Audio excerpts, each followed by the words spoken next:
그동안에 이걸 제가 소개를 좀 하겠습니다. 오늘 강의하는 가운데 요게 1882년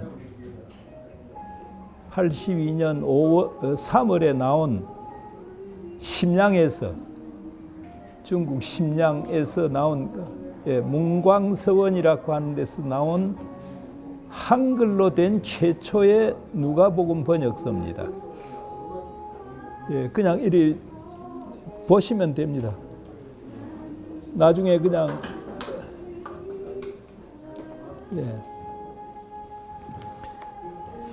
그 다음 이거는 두 권인데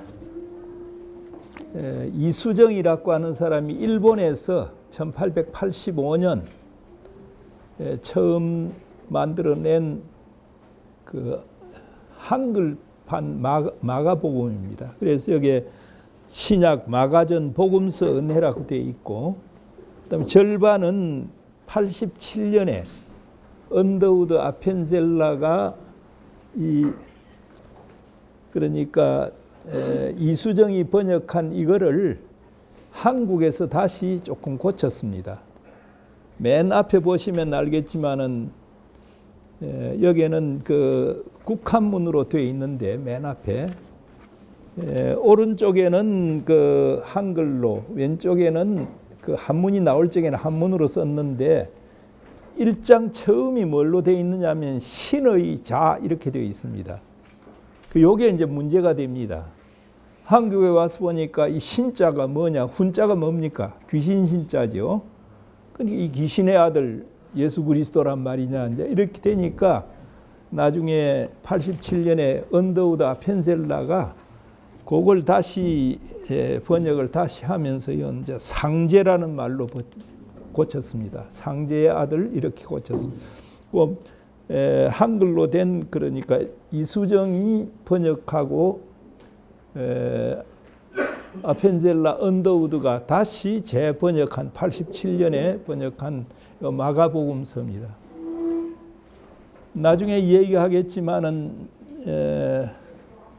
그 이수정은 마태, 마가, 누가, 요한복음을 그 한자 한문으로 된 데다가 그 한국식 토를 달았습니다.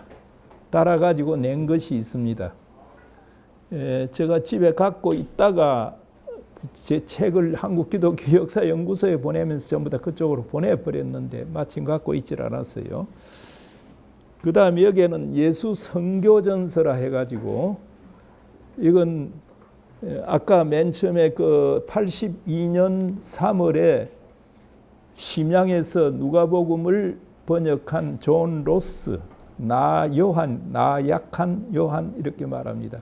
그분이 그 뒤에 계속 번역을 했습니다. 번역해가지고 신약 전체를 번역을 했습니다. 그래서 여기 87년에 심양에서 나온 이게 예수 선교전서, 그러니까 신약전서라는 얘기입니다. 나중에 이렇게 봐주시면 좋겠고요. 그 다음에 이건 이제 저하고 그 옥성득이라고 하는 뭐 바로 제자는 아닙니다만은 제 연구실에서 한 6, 7, 8년 같이 공부를 한 사람이 있습니다.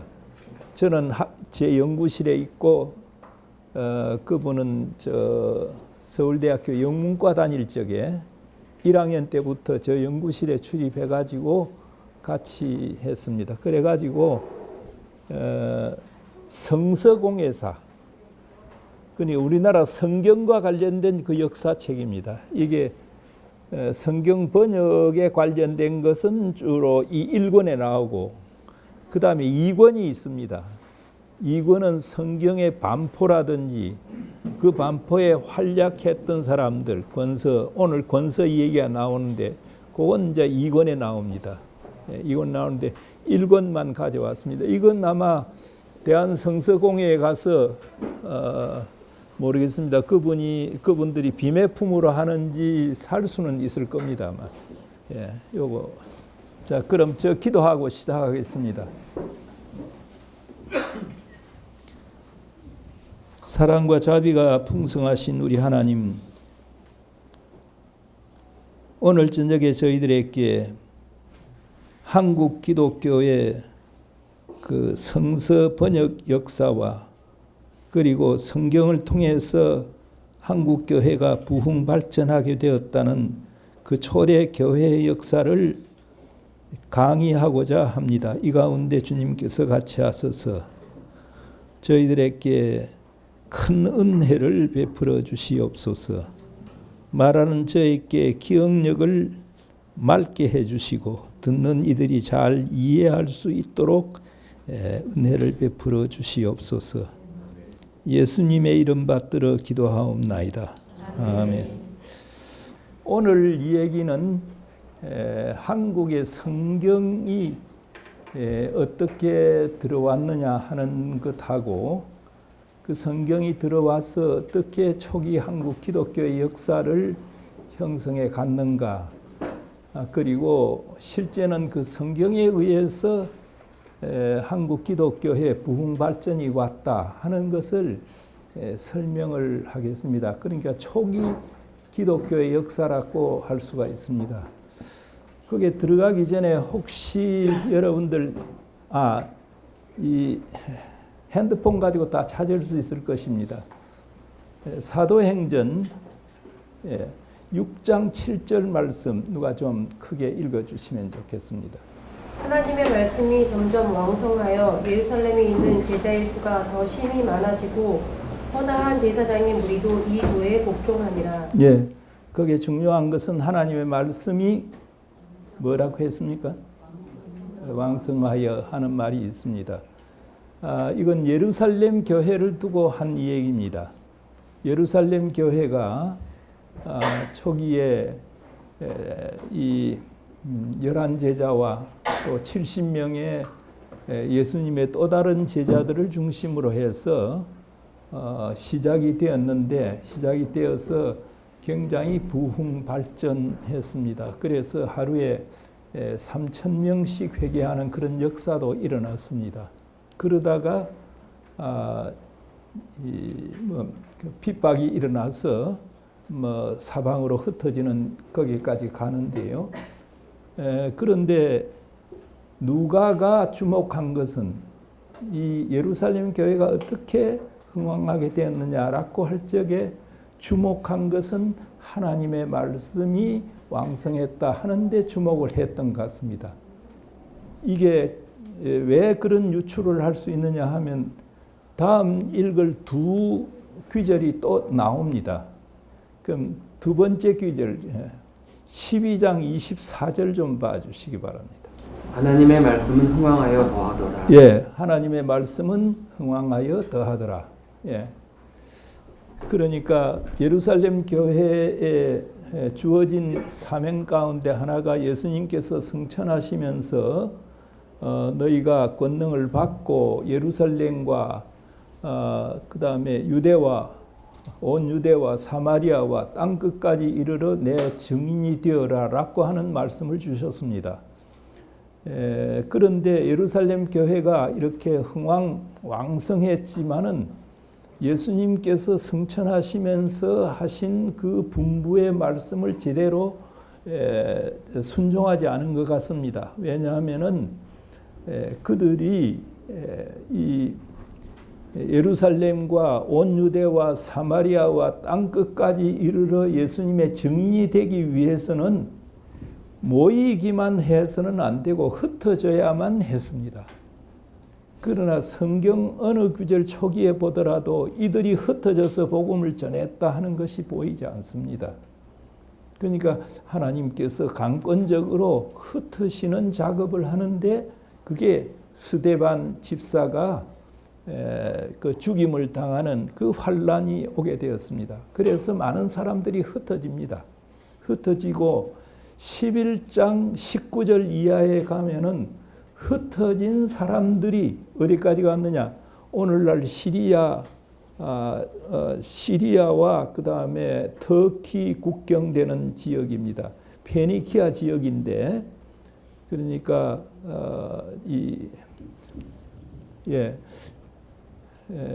터키가 이렇게 있으면은 그 다음에 이쪽으로 내려오면 지중해 내려오지요. 그럼 터키에서 내려오는 중간입니다. 지금은 터키 땅으로 되어 있습니다. 거기가 안디옥이 있습니다. 흩어진 사람들이 안디옥에 가서 복음을 전하고 교회를 세웠습니다. 그리고 거기에서는 헬라 사람들도 유대 사람만 아니라 그리스 사람들도 오게 되었다고 되어 있어요. 그런 후에 12장 24절에 오늘 읽은 주의 말씀은 흥왕하여 더하게 된다 하는 말씀이 나옵니다. 이건 그러니까 제가 보기에는 이 사도행전의 저자인 누가가 의식적으로 그게 박아난 것 같습니다. 그 말씀 6장 7절에 받고 그 다음에 12장 24절 또 하나 더 나옵니다. 19장 20절 말씀 한번 읽어주십시오. 이와 같이 주의 말씀이 힘이 있어 흥왕하여 사격을 얻으니라. 예, 여기에도 주의 말씀이 힘이 있어 흥왕하여 세력을 얻는다라는 말씀이 있습니다. 그러니까 그 뒤에 바울과 바나바가 세계 선교 나섰다가 그 다음에 바나바와 바울이 사이가 좋지 않아 가지고 바울의 역사만, 그러니까 의사 누가는 바울의 제자로서 바울과 함께 쭉 다니게 되죠. 그리고 바울이 그리스, 마케도니아 이 지역까지 다 했습니다.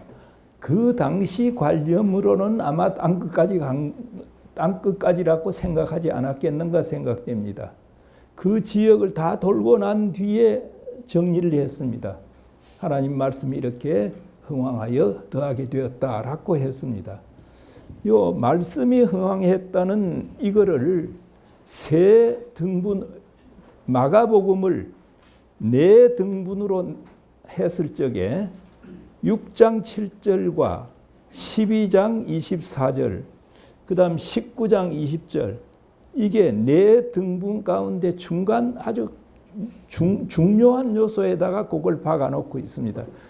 제가 읽은 게 그렇다는 겁니다. 그게 꼭 그 저자의 의도가 그랬는지는 모르겠지만은 제가 그걸 깨달으면서 사도행전은 이건 하나님 말씀의 흥왕 발전해 가는 역사다.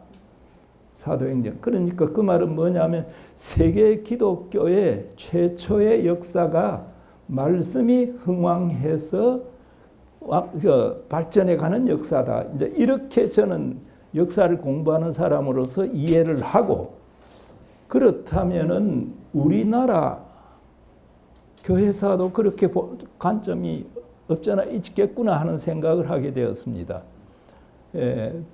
그래서 우리 초기의 역사를 보게 되었습니다. 특히 한국의 선교는 세계 선교사상 정말 그 유례가 그 비슷한 예를 찾을 수 없을 정도로 빨리 발전을 했습니다. 이것이 결국 사도행전에 나타난 그 말씀의 흥왕과 관련이 있지 않는가.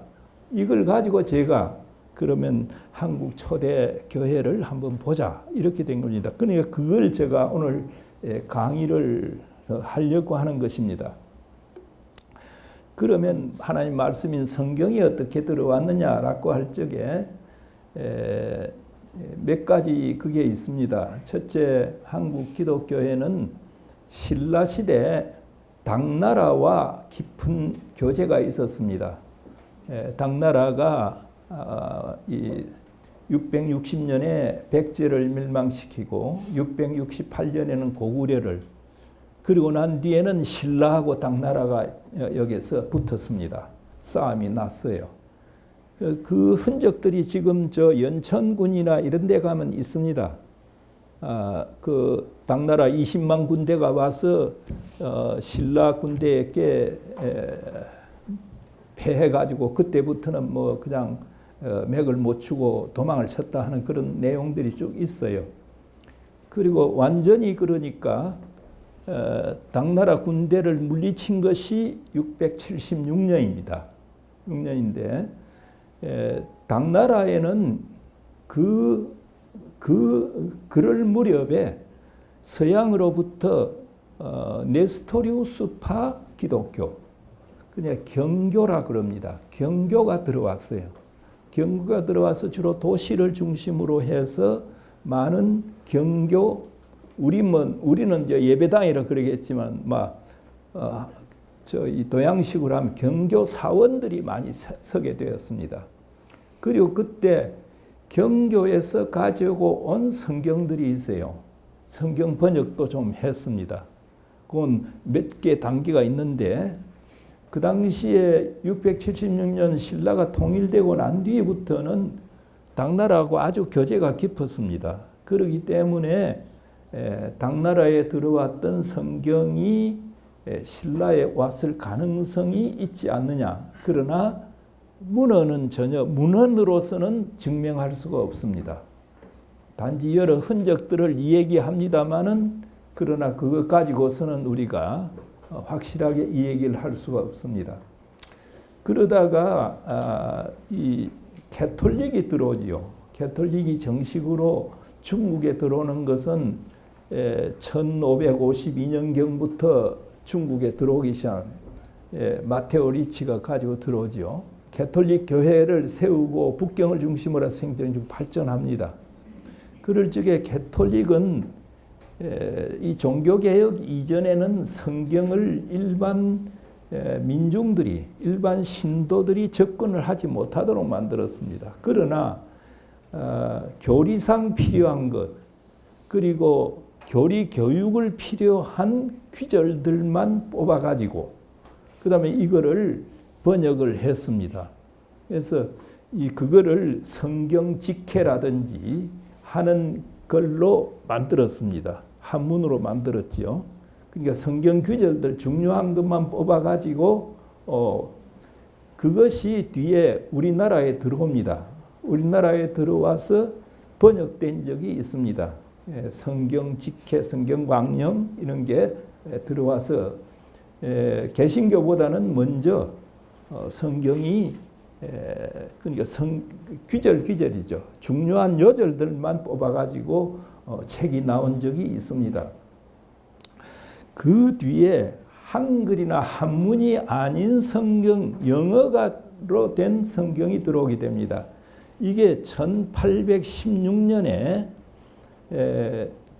영국의 배 두 척, 군함 두 척이 천진까지 자기들의 사신을 청나라에 보내고 그 다음에 돌아갈 적에는 홍콩 쪽으로 해서 돌아가도록 되어 있었습니다. 그래서 천진에 그 사신들을 태워주고 그다음 돌아가면서 우리나라 구경을 좀 했습니다. 우리나라에 오는데 지금 이 충청도와 전라도 그 금강 입구가 되겠습니다. 거기에 오게 되는데 거기에 비인현이라고 했습니다. 비인현에 지금도 가면은 감리교 그쪽 그 선교 지역이 감리교 측이 돼서 감리교 쪽에서 꼭 유적이라든지 그런 걸 많이 만들어 놨습니다. 거기에서 배 두 척이 약 10시간 정도 머무르다가 갔습니다. 외국 배가 오니까 우리나라의 그 지역을 지키는 지금 같으면 해군사령관이죠. 해군사령관과 비인현감, 그러니까 행정 지도를 하는 현감이 외국 배가 들어왔으니까 일단 가서 조사를 하고 그렇게 했습니다. 조사를 2번 하는데 들어가 보니까 배가 큰데 배 안에 가지런히 책을 막 정리해 놨는 데가 있었습니다. 그래서 이분들이 한 분은 무인이고, 그러니까 수군 뭐 요즘 같으면 별자리가 되겠죠. 한 분은 현감입니다. 그건 군수하고 격이 같지만은 현은 군보다는 조금 작은 겁니다. 그러나 군에 속하지는 않았습니다. 그 비인현감과 그 다음에 그쪽에 있는 그러니까 수군 그 대장이 그 올라가서 조사를 해본 결과 책들이 있고 또 우리나라 사람들은 무인이나 문인이나 책이라 그러면 또 입맛을 다시는 사람들이니까 그러니까 그쪽에서 책 3권을 주었습니다. 책 3권을 줬는데 한 권은 그림책이라고 되어 있어요. 무슨 그림책인지 모르겠어요. 2권 중에 하나가 요게 성경이었습니다. 그러니까 이건 1611년에 킹 제임스 버전이 나왔으니까 아마도 1816년이니까 킹 제임스 버전 영어로 된 게 아니겠느냐라고. 근데 거기서 그 성경을 가지고 그냥 자기들이 가지고 논 게 아니고 이걸 다 중앙에 올렸습니다.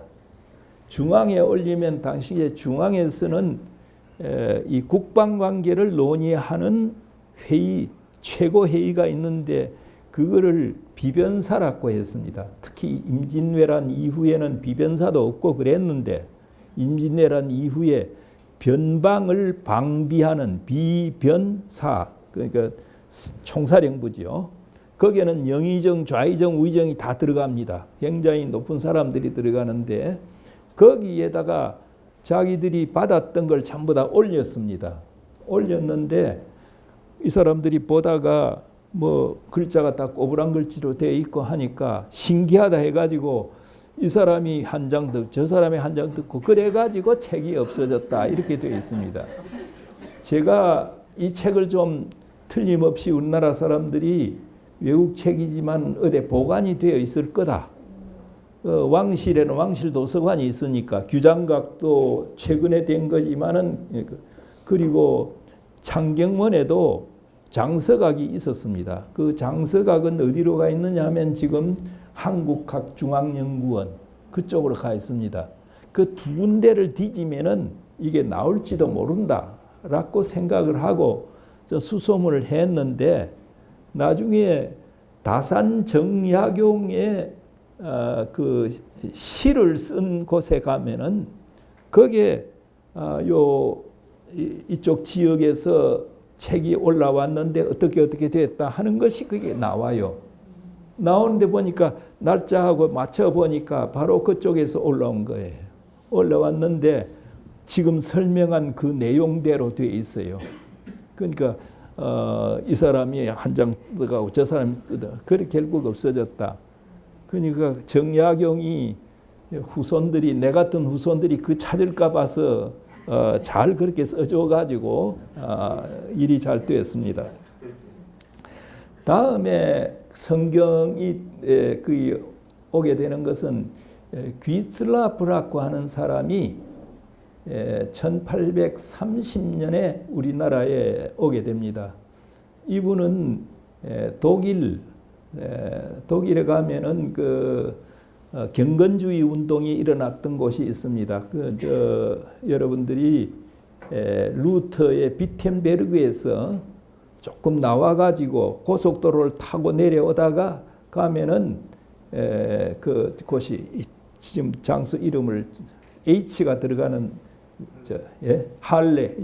할레라고 하는 거. 그 할레 대학을 나온 분인데 그 마치고 난 뒤에 유태계 사람인데 루터교에 관련했던 것 같습니다. 그래서 선교사로 나오게 돼요. 선교사로 나왔는데 처음에는 인도에 왔다가 그 뒤에 말레카 지역으로 그렇게 오게 됩니다. 그런데 이분은 머리가 좋아가지고 의학을 많이 했어요. 의학을 많이 해가지고 당시에 인도를 경영하던 동인도 회사, 영국의 동인도 회사로부터 부탁을 받습니다. 당신이 영어도 잘하고 그러니까 중국, 그리고 조선, 그리고 오키나와, 유구열도죠. 이쪽으로 다니면서 통상교섭을 해달라 이런 부탁을 받습니다. 이 부탁을 받고 오면서 당시에 그 선교사들끼리는 다 이 링크가 돼 가지고 어디 누가 있다 그거 다 알거든요. 그러니까 광동, 중국 광동 지역에 광주 근처입니다. 남쪽이죠. 거기에 모리슨이라고 하는 영국 선교사가 와 있었습니다. 1807년에 왔는데 이분이 거기서 다른 건 하지 않고 중국어로 성경 번역하는 일만 쭉 했습니다. 그래가 7년에 와가지고 1823년에 거기에서 신천 성경이라 해가지고 친구약 성경 전체를 번역해서 책으로 냈습니다. 그 내기 전에는 쪽복음이라 해가지고 마태, 마가, 누가 이런 식으로 해가지고 그걸 이제 쪽복음도 내고 그 다음에 완전 번역이 23년에 되었습니다.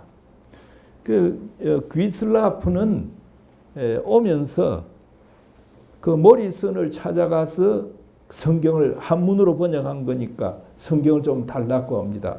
그러니까 온전히 된 성경도 없고 그리고 쪽복음도 없고 해가지고 먼저 중국에 가서 교섭을 하고 뭐 거기에서 신통찮게 되었습니다. 그 다음에 우리나라로 오는데 우리나라 처음 온 데가 어디냐면 황해도 백령도 거기에 왔습니다. 여러분들께서 백령도에 가보시면은 그 누구인지는 모르지만은 1800년대 초에 거기에 와서 복음을 전했다 하는 그런 것이 그 교회사에 보면 나옵니다. 이 귀스라프를 두고 하는 얘기입니다. 그 다음 거기에서 다시 충청도 홍주만, 원산도, 고대도 이쪽으로 내려옵니다. 처음에는 원산도에 내려와서 복음을 전했다 그랬는데 한 20 며칠 동안 있었습니다. 우리나라의 감자 심는 법을 가르쳐주고 그 다음에 주기도문 같은 것을 번역해주고 그런 일을 했다 그래요. 그런데 거기서 그가 한 것이 뭐냐 하면은 이 지방관을 통해 가지고 중앙에 영국이 당신네 나라와 이 통상 교섭을 하고 싶다 하는 그런 문서를 올렸습니다. 문서를 올리면서 성경이라든지 서양의 귀중한 물건 같은 것도 올렸습니다. 한 20여일 후에 중앙에서부터 우리는 할 의사가 없다 해가지고 물건이 다 내려왔습니다. 물건이 내려왔는데 그걸 가지고 이제 오키나와 쪽으로 출발했다 그렇게 되어 있습니다. 그런데 이때 가지고 온 성경 가운데 일부를 물론 이 완본 성경은 저 중앙으로 올렸지만 그대로 받았지만은 그 외에 쪽봉 같은 것은 아마 그쪽에다가 남겼을 가능성이 있습니다. 여기서 요새 학계에서 문제가 되는 것 가운데 원산도는 좀 큽니다. 원산도는 크고 그 다음에 고대도는 좀 적어요. 근데 원산도하고 고대도가 같이 나옵니다. 그 뒤에 그 기록에는 고대도 얘기가 더 많이 나와요. 그래서 이것 가지고 처음에는 원산도다 해가지고 원산도에 귀슬라프가 온 그 비석도 비도 세우고 그때 그 지역 보령 지역의 국회의원으로 있던 남장 여성 국회의원 그 김옥선이라고 하는 분이 그 교회 장로입니다. 그분이 중심이 돼 가지고 원산도에 비를 세웠어요. 세운데 그 뒤에 자료에 곧장 고대도 얘기가 나오니까 원산도가 아니라 고대도다 이렇게 해서 또 기울어지는 듯 했습니다. 그런데 그가 와서 기슬라프가 와서 감자도 캐주고 그 다음에 목장도 뭐 보여주고 뭐 이런 기록들이 나옵니다. 나오는데 우리나라에서 그 100주년 기념교회 거기에도 관여를 좀 했지만 교인은 아니고 서교동 교회인가 어느 교회 그 장로님으로 없는 신 무슨 장로님이 있어요. 키가 훈추나이 크고 이분이 답사를 여러 번 한 모양이에요. 답사를 여러 번 해가지고 자기가 글을 써서 저한테 좀 읽어달라 해서 읽어봤는데 그분의 호소력이 있어요. 다시 말하면은 감자를 캘 수 있는 그런 할 수 있는 땅이라든지 목장을 할 수 있는 땅은 고대도에는 없다는 거예요. 아주 좁았어. 그러니까 이건 원산도다. 지금 또 그렇게 기울어지고 있습니다. 그는 또 일부는 고대도 주장하는 사람들은 고대도에서 부흥회도 하고 뭐 그렇게 하고 있어요. 예, 그 이제 비슬라프가 성경을 가져왔는데 그 효과는 알 수가 없다라고 하는 겁니다. 다음에는 세 번째, 1865년과 66년에 우리나라에 왔던 그 토마스 목사, 영국 선교사지요. 중국에 파송된 선교사입니다. 이분이 젊은 시절에 와가지고 얼마 안 돼서 자기 부인이 돌아갔습니다. 그런데 대한 것도 있는지는 모르지만은 위에 자기 그 선배 선교사하고 사이도 안 좋고 해가지고 한때는 청나라 세관에 해관이라고 합니다만은 세관에 취직도 하고 취직하면서 나는 이게 선교의 중요한 몫이라고 생각한다. 그런 얘기를 합니다.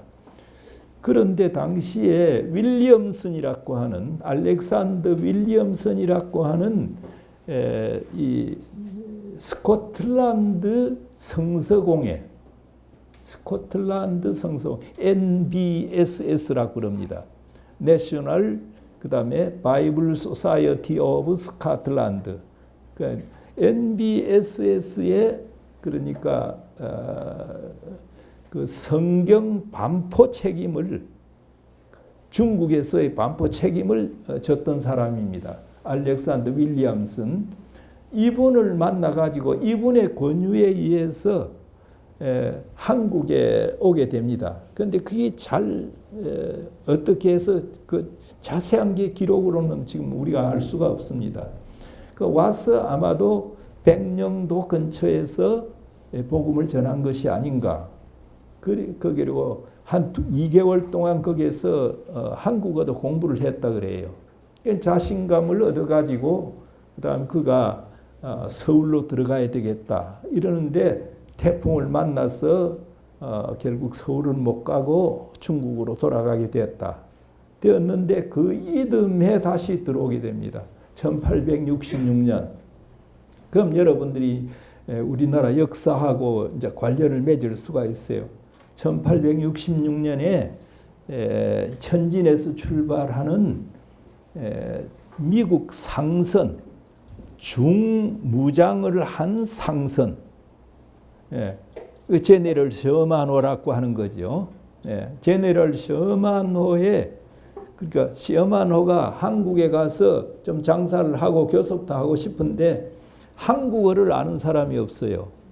그러니까 이분은 2달 동안 그래도 한국에 와서 언어 훈련을 받았으니까 이 사람이 향도 겸 또 그 선의, 그러니까 조금 의술 기술이 있는 것 같습니다.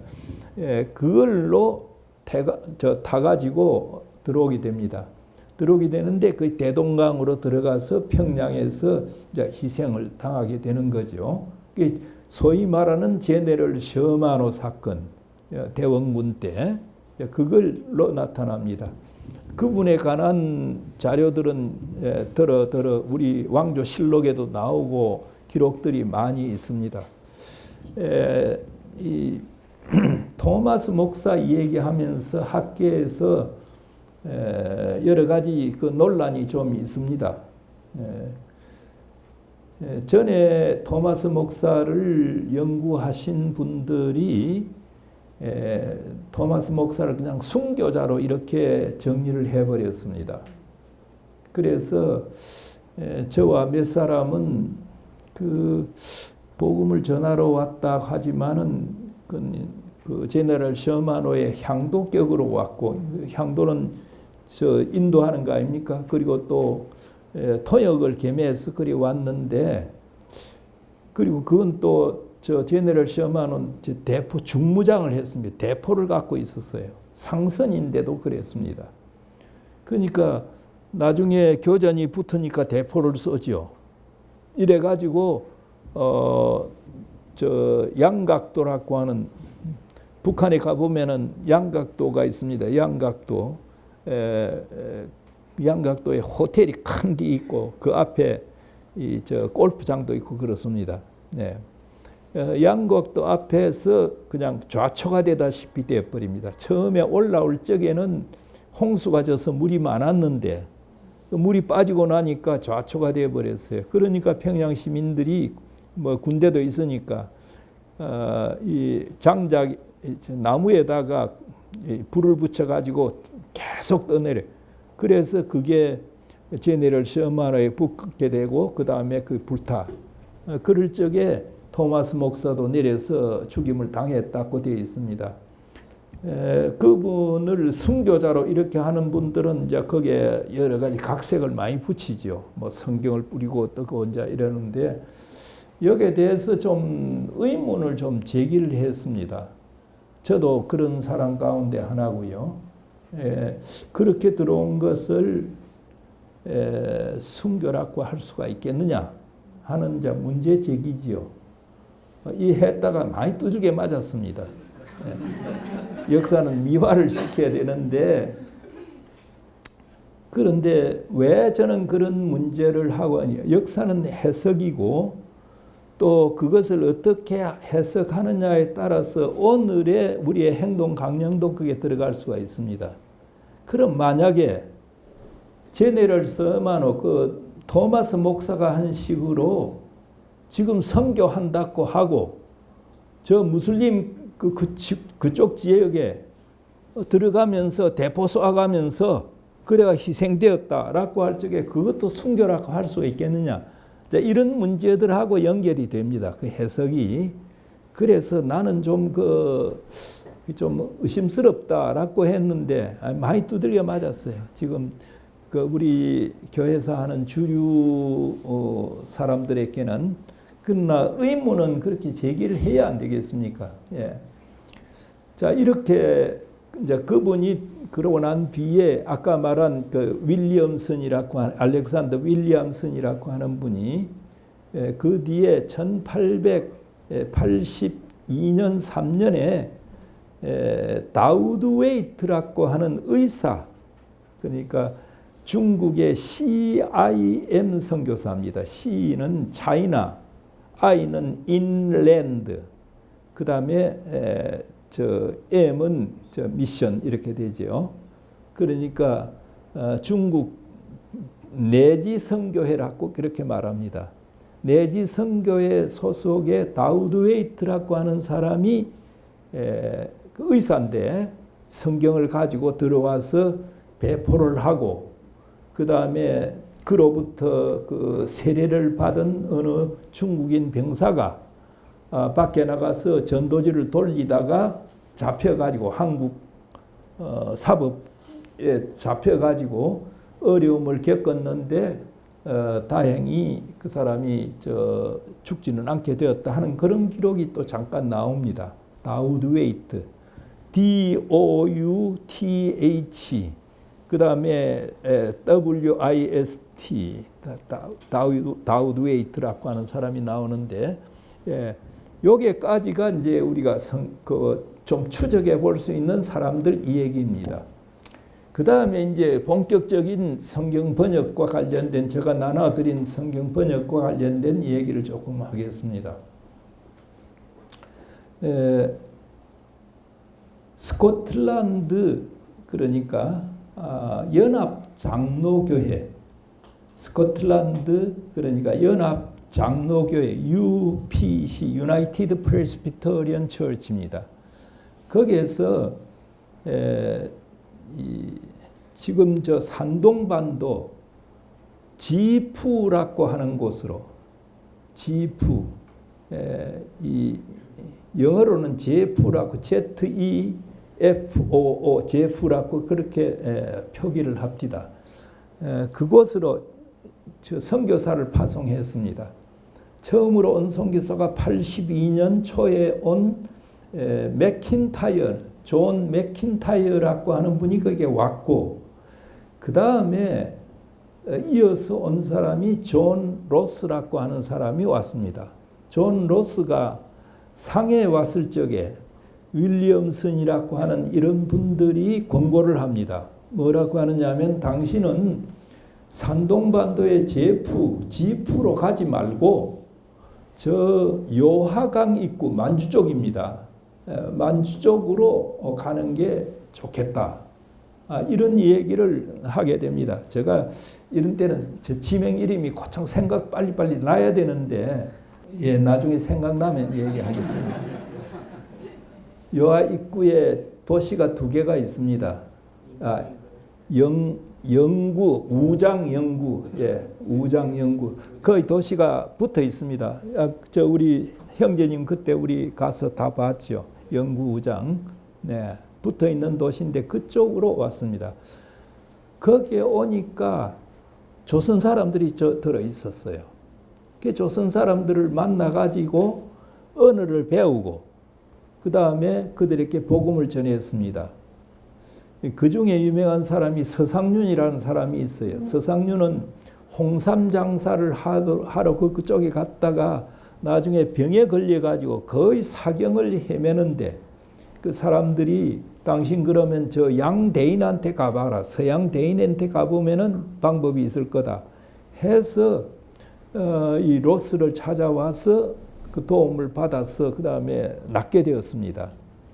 이분이 그 학식이 있는 사람이에요. 한문도 잘하고 또 우리말 이것도 잘하고 물론 저 국문도 좀 알고 하니까 나중에 로스와 함께 성경 번역에도 참여하게 그렇게 됩니다. 거기에서 활동을 하고 그 다음에 이들에게 복음을 전하면서 씨앗을 뿌린 적어도 대여섯 사람들은 뒷날까지 성경 번역하는데 굉장히 도움을 많이 주게 되었습니다.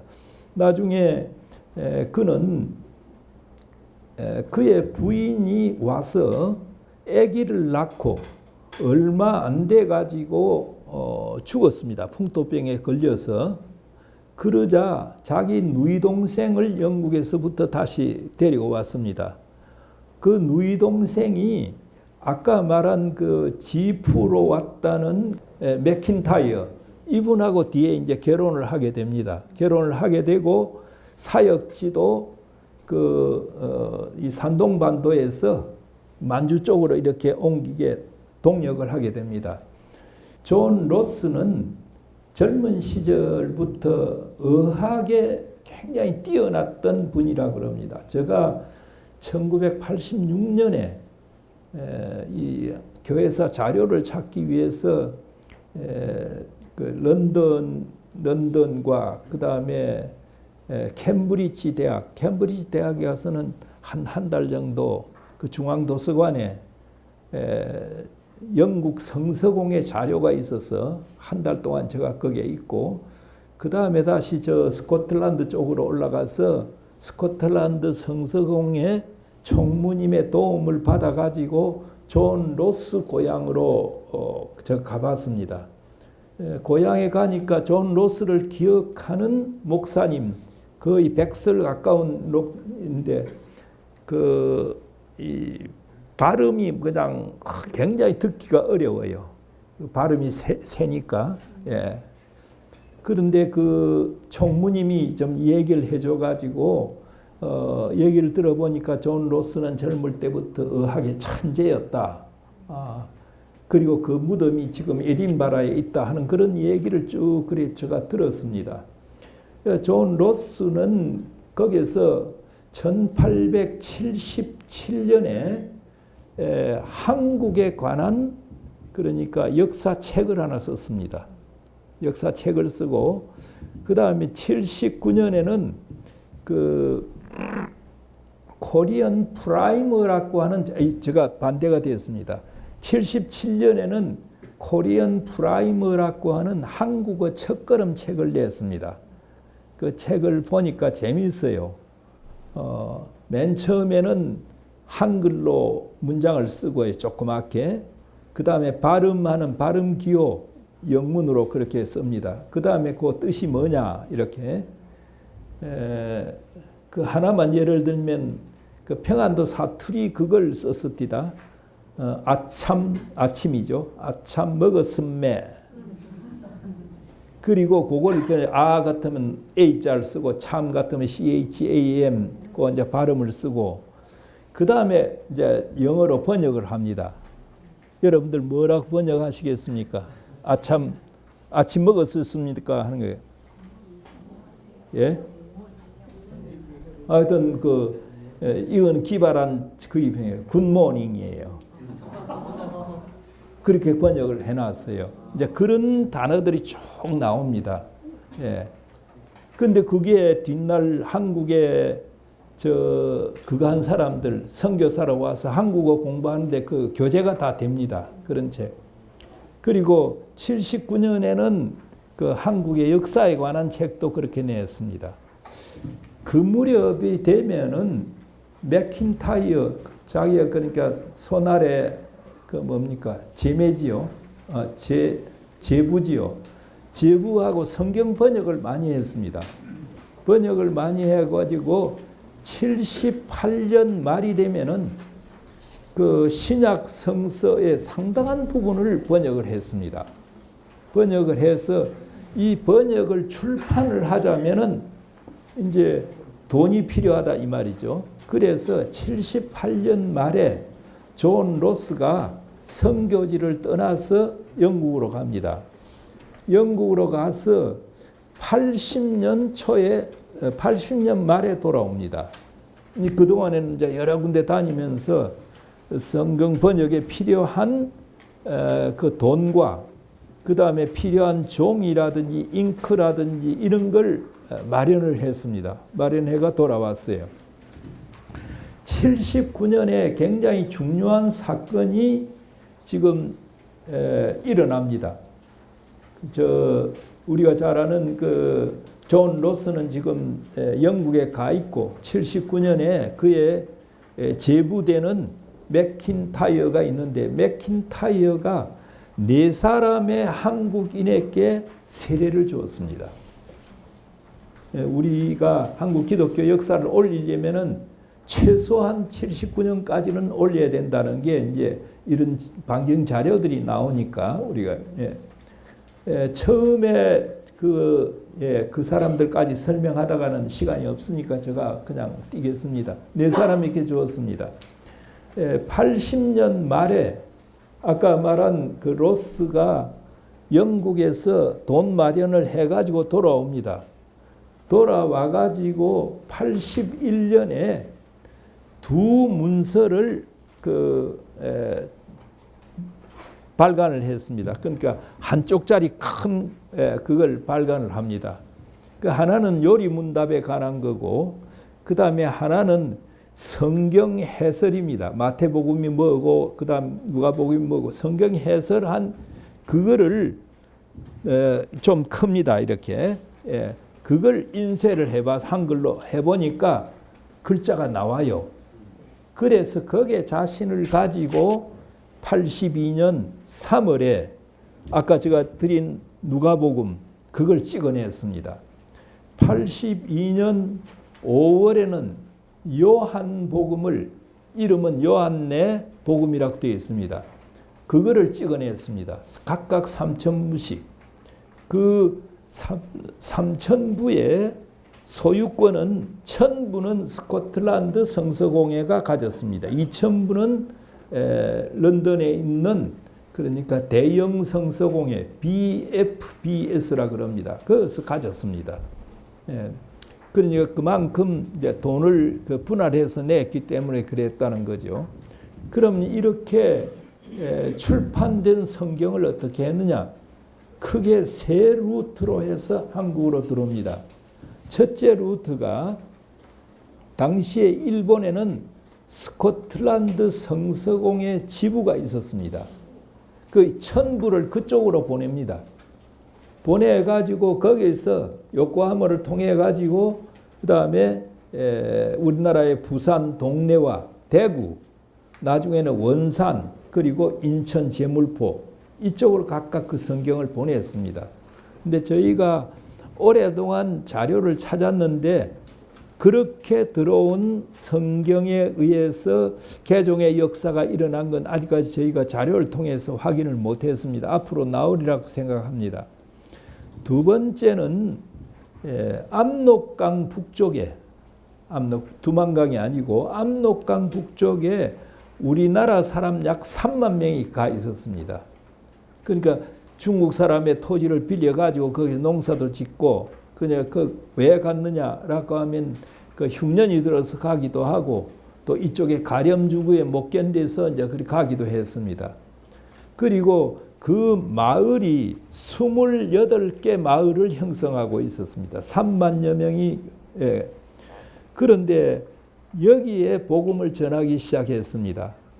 그 시작한 중요한 인물이 누구냐면 김청송이라고 하는 분이에요.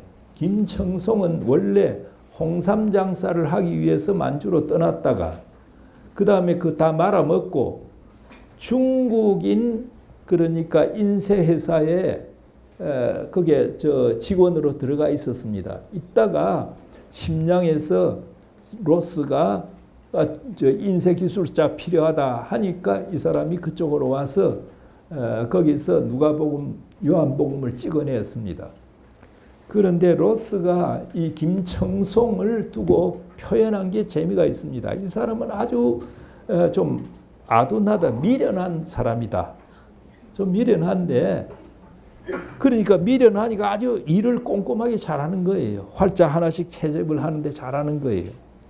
그리고 중요한 말이 있어요.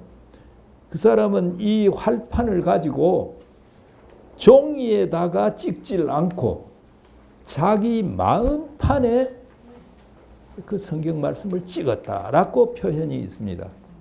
그러니까 굉장히 그 성경을 읽으면 그 인쇄를 하면서 감동을 받은 모양이에요. 그래서 누가복음 3천부와 그 다음에 요한복음 3천부, 그러니까 3월과 5월에 각각 나왔다 그러죠. 누가복음 3천부가 간행되고 난 뒤에 이 김청송이 자기에게 세례를 달라고 그렇게 합니다. 그 세례를 받습니다. 그리고 5월 달에는 아까 로스가 의학을 공부했던 서상윤이라는 사람, 이분에게 5월 달에는 세례를 주었습니다. 근데 중요한 것은 이 책이 간행되자 김청송이 이 책은 자기 친척과 이웃들에게 먼저 보급해야 되겠다. 이분이 어디 사람이냐 하면은 고구려 수도가 환인 다음에 국내성이죠. 국내성 사람이에요. 국내성 통구 사람이에요. 통구.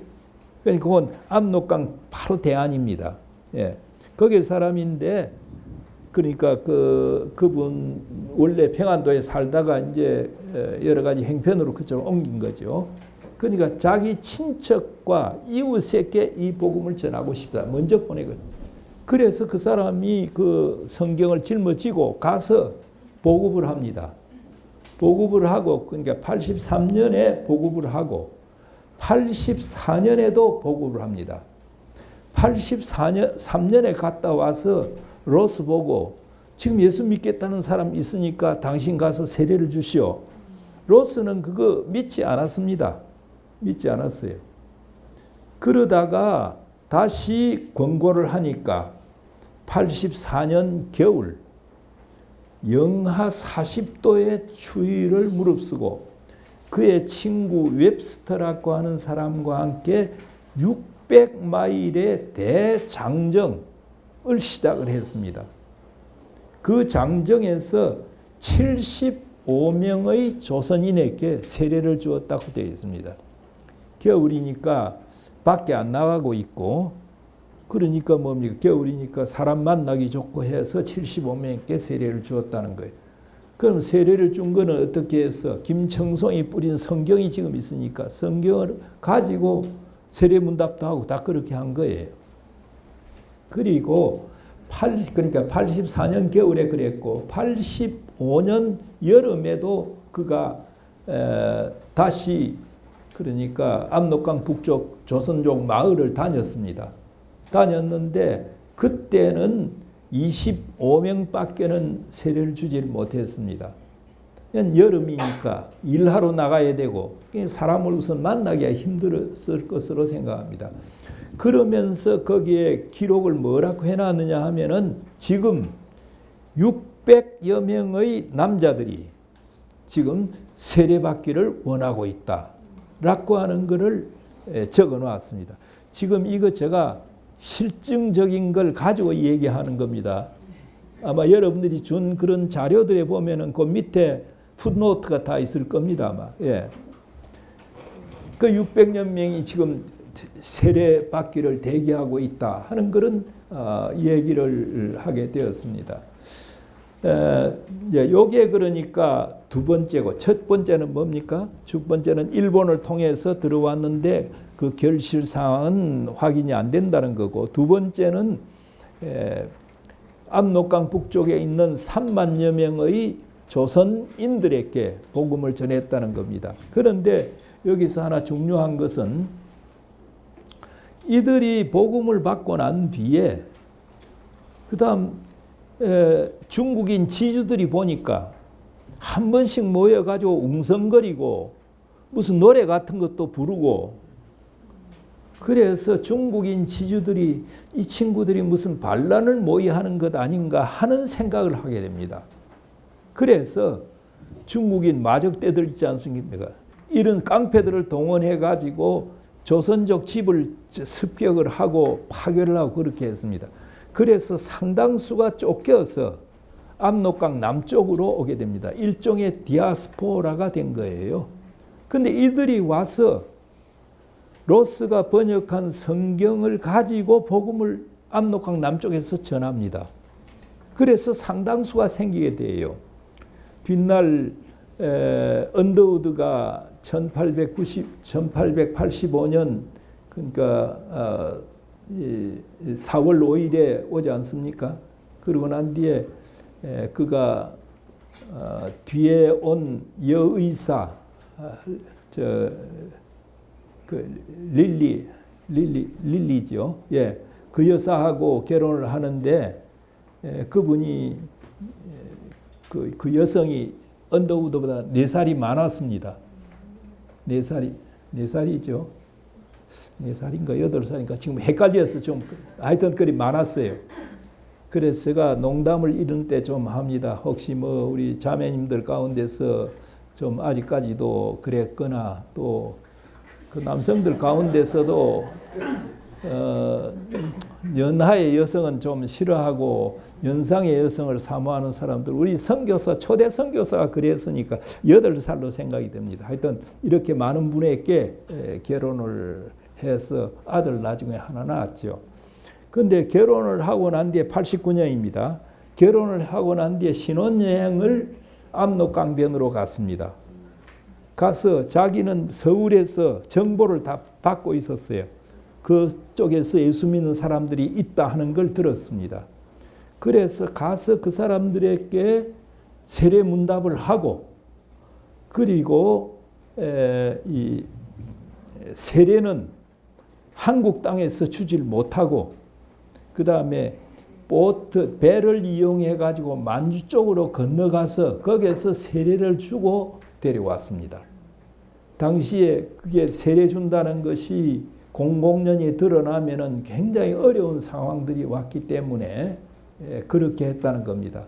중요한 것은 아직까지 그곳에 선교사들이 간 적이 없는데 그럼 그 사람들은 어떻게 예수를 믿었느냐? 그건 우리가 의문을 제기할 수 있지 않습니까? 그 사람들이 바로 로스가 번역한 성경을 가지고 왔거나 예수를 믿고 있다가 중국인들의 핍박을 받아서 남쪽으로 내려온 사람들이 이미 뭡니까? 그거를 복음을 전했다는 것입니다. 선교사로 와서 마펫과 함께 평안도 지역에서 선교를 하던 사람이 있습니다. 뱅뱅 도는데 지금 생각이 안 납니다. 이분이 거기에 가서 놀라는 그런 편지를 많이 써요. 여기에는 선교사들이 내가 지금 처음으로 오는데 근데 예수 믿는 사람들이 많다는 거예요. 왜 그런가? 그러면서 하는 말이 바로 만주에서 로스가 번역한 그 성경을 통해서 한 사람들이다 하는 고백을 이분이 하고 있습니다. 초대 선교사 가운데, 그러니까 1899년 93년에 마펫이 평양에 가기 시작하니까 그 다음 그 뒤에 오신 분들은 95년, 96년, 99년까지 그 활동을 이제 하게 되지요. 그분 가운데 한 분이 그런 고백을 하고 있다는 걸 말씀드릴 수가 있습니다. 다음은 세 번째 그 성경의 영향이라고 할 수 있습니다. 그게 바로 서상륜의 것이라고 할 수 있습니다. 서상륜은 앞서 얘기한 대로 영구 우장 지역에서 로스에 의해서 생명 건짐을 받고 성경 번역과 그 다음에 로스에게 조선 말을 이렇게 가르치는 그런 역할을 했습니다. 나중에 심양에 와서도 성경 번역에 동역을 했습니다. 처음 그러니까 1882년 3월에 누가복음, 5월에 요한복음이 나오고 난 뒤에 그는 거기서 세례를 받았습니다. 그러면 79년에 네 사람의 세례를 받았다는 것하고 82년 3월에 누가복음 나오고 난 뒤에 김청송이 받았다 그랬죠. 그 다음에 서상륜이 받습니다. 서상륜은 통역을 겸해서 이 성경 번역에 같이 참여를 했던 것입니다. 그런데 10월 6일에 이 서상륜이 로스 목사 부부와 함께 기도하고 로스 목사가 주는 번역된 성경을 가지고 이제 목표는 서울로 해가지고 내려옵니다. 10월 6일에 로스 목사와 기도하고 왔다는 겁니다. 오다가 압록강 못 미쳐서 그 만주와 그 다음에 조선의 경계가 있습니다. 경계에 와서 자기가 갖고 있는 성경책 전부 다 뺏겨버립니다. 뺏겨버리고 신의주 자기 집에 와 있는데 그것을 빼앗았던 순검이 자기 집을 찾아와서 내가 읽어보니까 괜찮더라. 그래서 너도 하나 가지라. 이렇게 줍니다. 그리고 그는 거기에서 자기 동생 서경조라는 사람을 데리고 서경조라는 사람을 데리고 남쪽으로 내려옵니다. 남쪽으로 내려오는데 서경조는 내려오다가 저 황해도 송천이라고도 하고 솔레라고도 하고 소래라고도 하는 것 거기에 두고 그 다음에 자기는 서울로 내려왔습니다. 서울로 내려와서 한 13, 14주 지나고 난 뒤에 로스 목사에게 보고를 합니다. 보고를 하는데 지금 여기 몇 사람이 예수를 믿는다. 그러니까 당신이 언제 기회 봐서 와서 이들에게 세례를 주고 그 다음에 교회를 세우는 게 좋겠다. 그런데 아직까지 로스는 결심을 못했습니다. 못하고 있다가 이 서상륜이 85년 그러니까 82년 10월 6일에 출발해가지고 그 다음에 자기 집이 있는 의주에 와서 좀 머물고 그 다음에 쭉 내려왔다면은 늦어도 83년 1월경에는 서울에 도착했을 것이다. 저희가 그리 추정을 하고 있습니다. 그리고 거기서 2년 동안 활동을 합니다. 2년 동안 활동할 적에 로스로부터 직접적으로 그 김청송 같은 사람이 직접적으로 성경을 갖다 주기도 하고 상해를 통해서 성경이 들어오기도 했습니다. 그때 당시 우리나라에 그 갑신정변이 일어날 그 무렵인데 그러니까 멜렌돌프 독일 사람으로서 우리나라의 외부 협판, 외무부 차관직에 있었던 사람이 있습니다. 멜렌돌프. 그 멜렌돌프 부인이 착실한 신자였습니다. 그래서 로스가 최종적인 그러니까 수치자를 멜렌돌프로 하고 멜렌돌프 앞에는 편지를 썼어요. 이 책이 가거든 서울 시내 어디에 있는 서상륜이라는 사람에게 이걸 전해달라.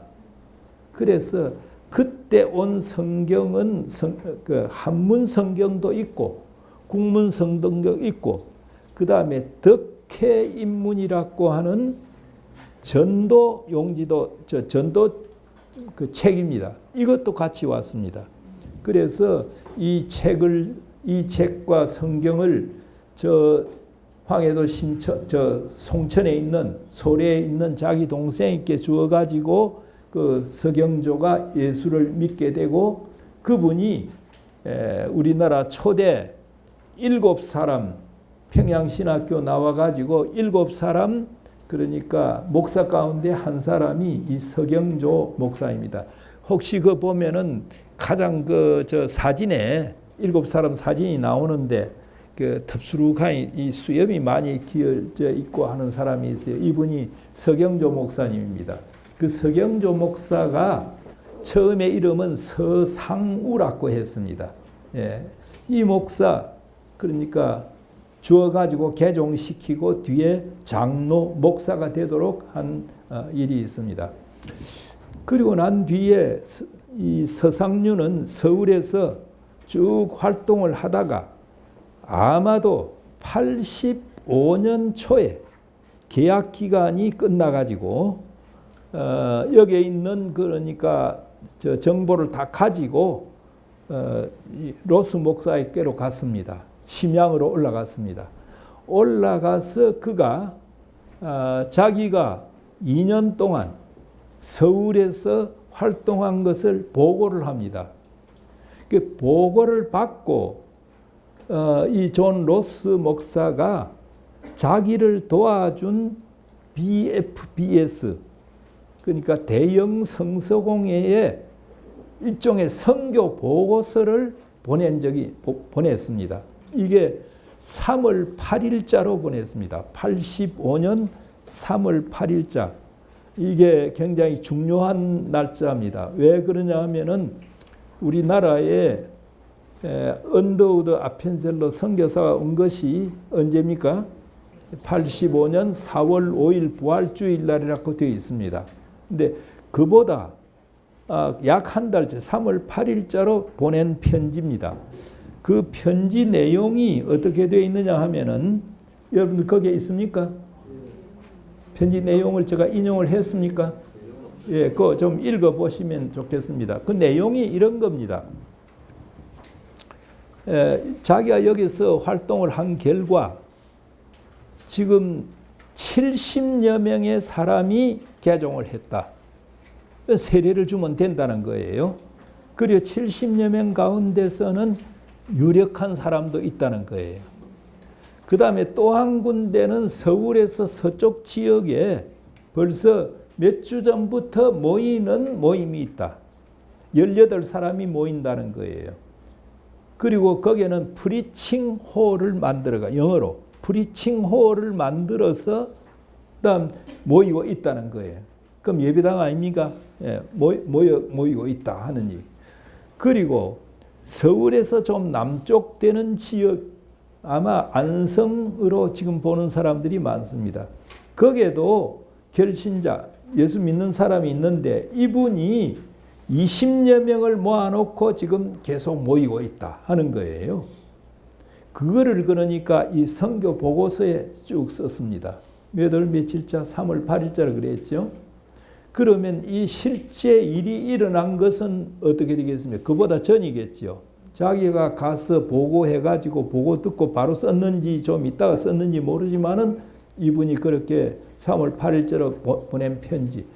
제가 아까 얘기한 대로 1986년 여름에 캠브리지 대학에 가서 그게 아카이브스 고문서 도서실입니다. 그리고 라이브러리 도서 그게 BFBS 그러니까 대영 성서공회가 2차 대전 전까지만 하더라도 세계 선교에 굉장한 역할을 했습니다. 특히 성경 번역과 보급이라고 하는 데는 우리나라뿐만 아니라 세계적으로 큰 역할을 한 그런 그러니까 영국이 영적으로 이렇게 살아있을 적에는 그런 역할을 했는데 2차 대전 후에 영적으로 죽고 나자 런던에 있는 대형 성서공회 그 건물이 4층 건물인데 그 유지할 수도 없게 돼버렸어요.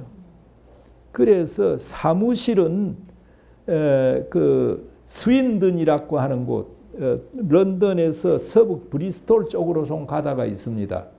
그쪽으로 옮기고 그 다음에 중요한 문서와 그러니까 아카이브스와 라이브러리 이런 것은 캠브리지 대학 중앙도서관으로 옮겼습니다.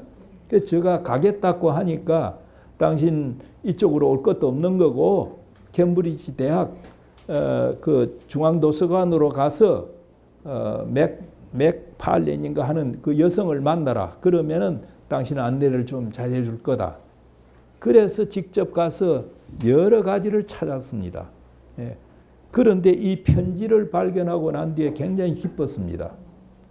이 편지는 우리나라 역사, 기독교 역사의 획을 이렇게 바꿔버리는 겁니다. 지금까지는 언더우드 아펜셀라가 와서 우리나라에 교회가 시작이 되었다. 전도가 시작되었다. 이렇게 되어 있는데 이미 성경 번역, 로스가 번역한 성경을 가지고 그 다음에 서울에서만 70명 그리고 소래 그러니까 서쪽 지역은 소래인 것으로 압니다. 18명. 그 다음에 서울 남쪽에 20명이 있다는 것은 굉장히 이건 중요한 것이다. 이런 걸 하게 되었습니다. 그 다음 이수정의 성경 번역과 거기에 대해서는 제가 나중에 시간이 되면은 제가 이 얘기를 하겠습니다. 지금 바로 성경이 번역이 이렇게 되기 시작을 했는데 이 성경이 로스가 번역하는 성경 번역 역사가 계속이 되질 못했습니다. 로스는 아까 말씀드린 대로 서상윤이 여기에 와서 13사람의 신자가 있다. 그러니까 당신이 내려와서 여기에 세례를 주고 그 다음에 교회를 세웠으면 좋겠다라고 편지를 보냈을 적에 내려오질 않았어요. 위험도 있고 또 하나 더 중요한 것은 자기가 하는 성경 번역 자체가 중단될 수도 있다는 것 때문입니다.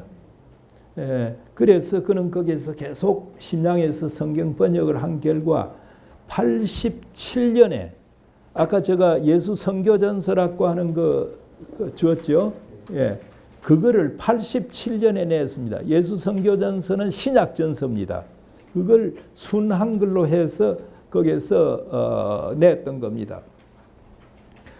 그런데 이 성경 번역을 도와준 기구가 대영 성서공회 BFBS입니다. BFBS가 활동을 할 적에는 NBSS 스코틀랜드 스코틀랜드 성서공회는 물질로 돕습니다. 그렇게 해서 연합 작전을 그렇게 해 나왔습니다. 나왔는데 이 성서공회가 지금 로스의 성경 번역을 계속 해보려고 노력을 했지만은 우리나라에 들어온 미국 계통의 선교사들이 여기에 대해서 잘 동의를 안 했습니다. 이제 이건 선교사들의 명예라든지 이런 것하고 관계가 있는데 선교사들이라고 해서 다 헌신적인 분들이 아니고 다 욕심을 다 버린 분들이 아니고 자 선교 현지에 가서 그 다음에 첫 선교사로 가서 초기 선교사로 가서 그 선교에서 남길 만한 가장 중요한 업적이 뭐겠느냐라고 할 적에 뭐겠습니까? 교회 세우는 거 좋지요. 병원 세우는 거 좋지요. 학교 세우는 거 좋지요. 그러나 그 사람들이 더 원했던 것은 그 나라 말로 뭐예요? 내가 성경을 번역했다는 겁니다. 이게 그 사람들 초기에 미국계 선교사들 가운데 그게 있었습니다. 그래서 로스가 이렇게 닦아놓은 성경 번역 이게 개성이 되질 않습니다.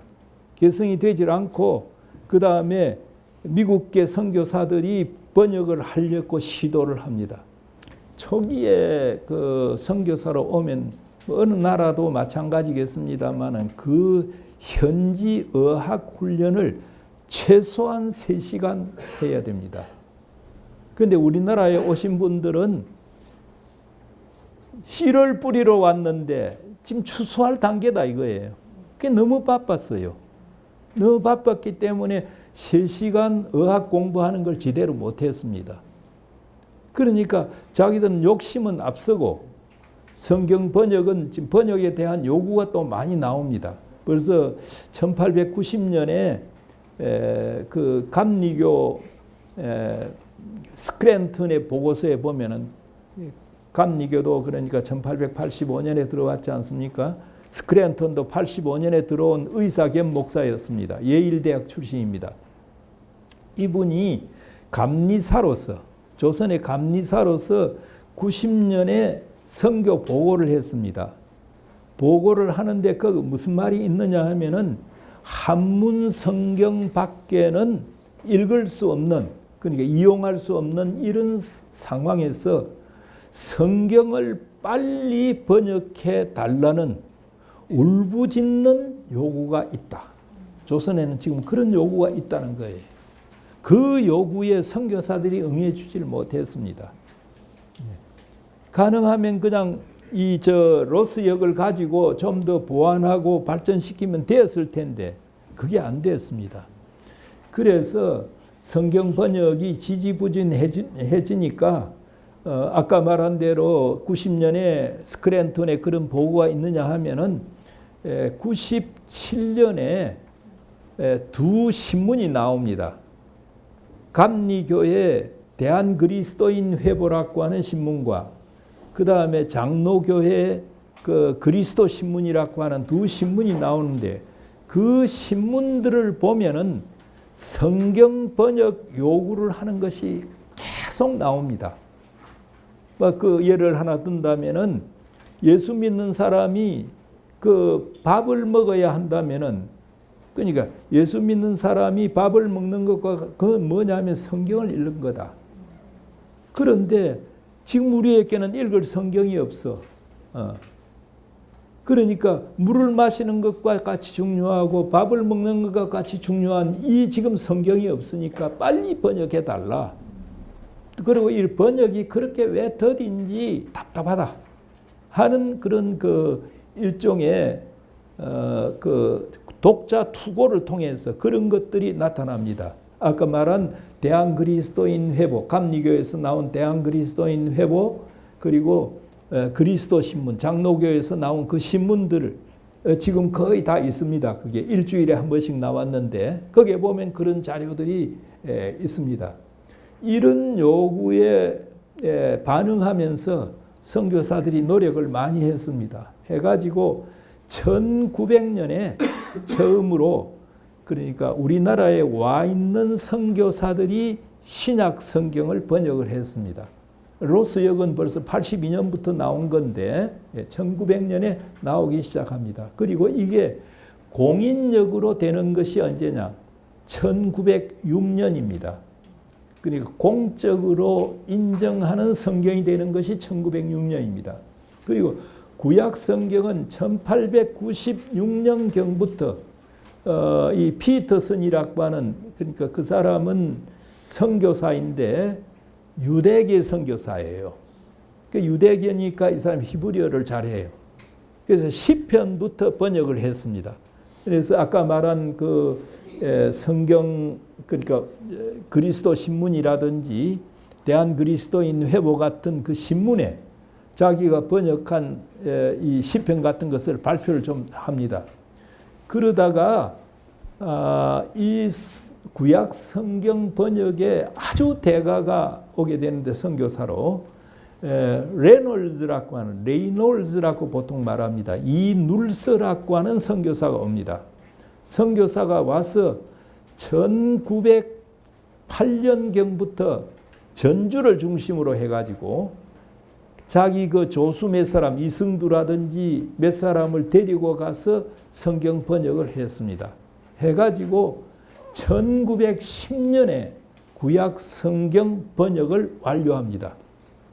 완료하고 1911년에 그러니까 구약 성경을 출판을 해냈습니다.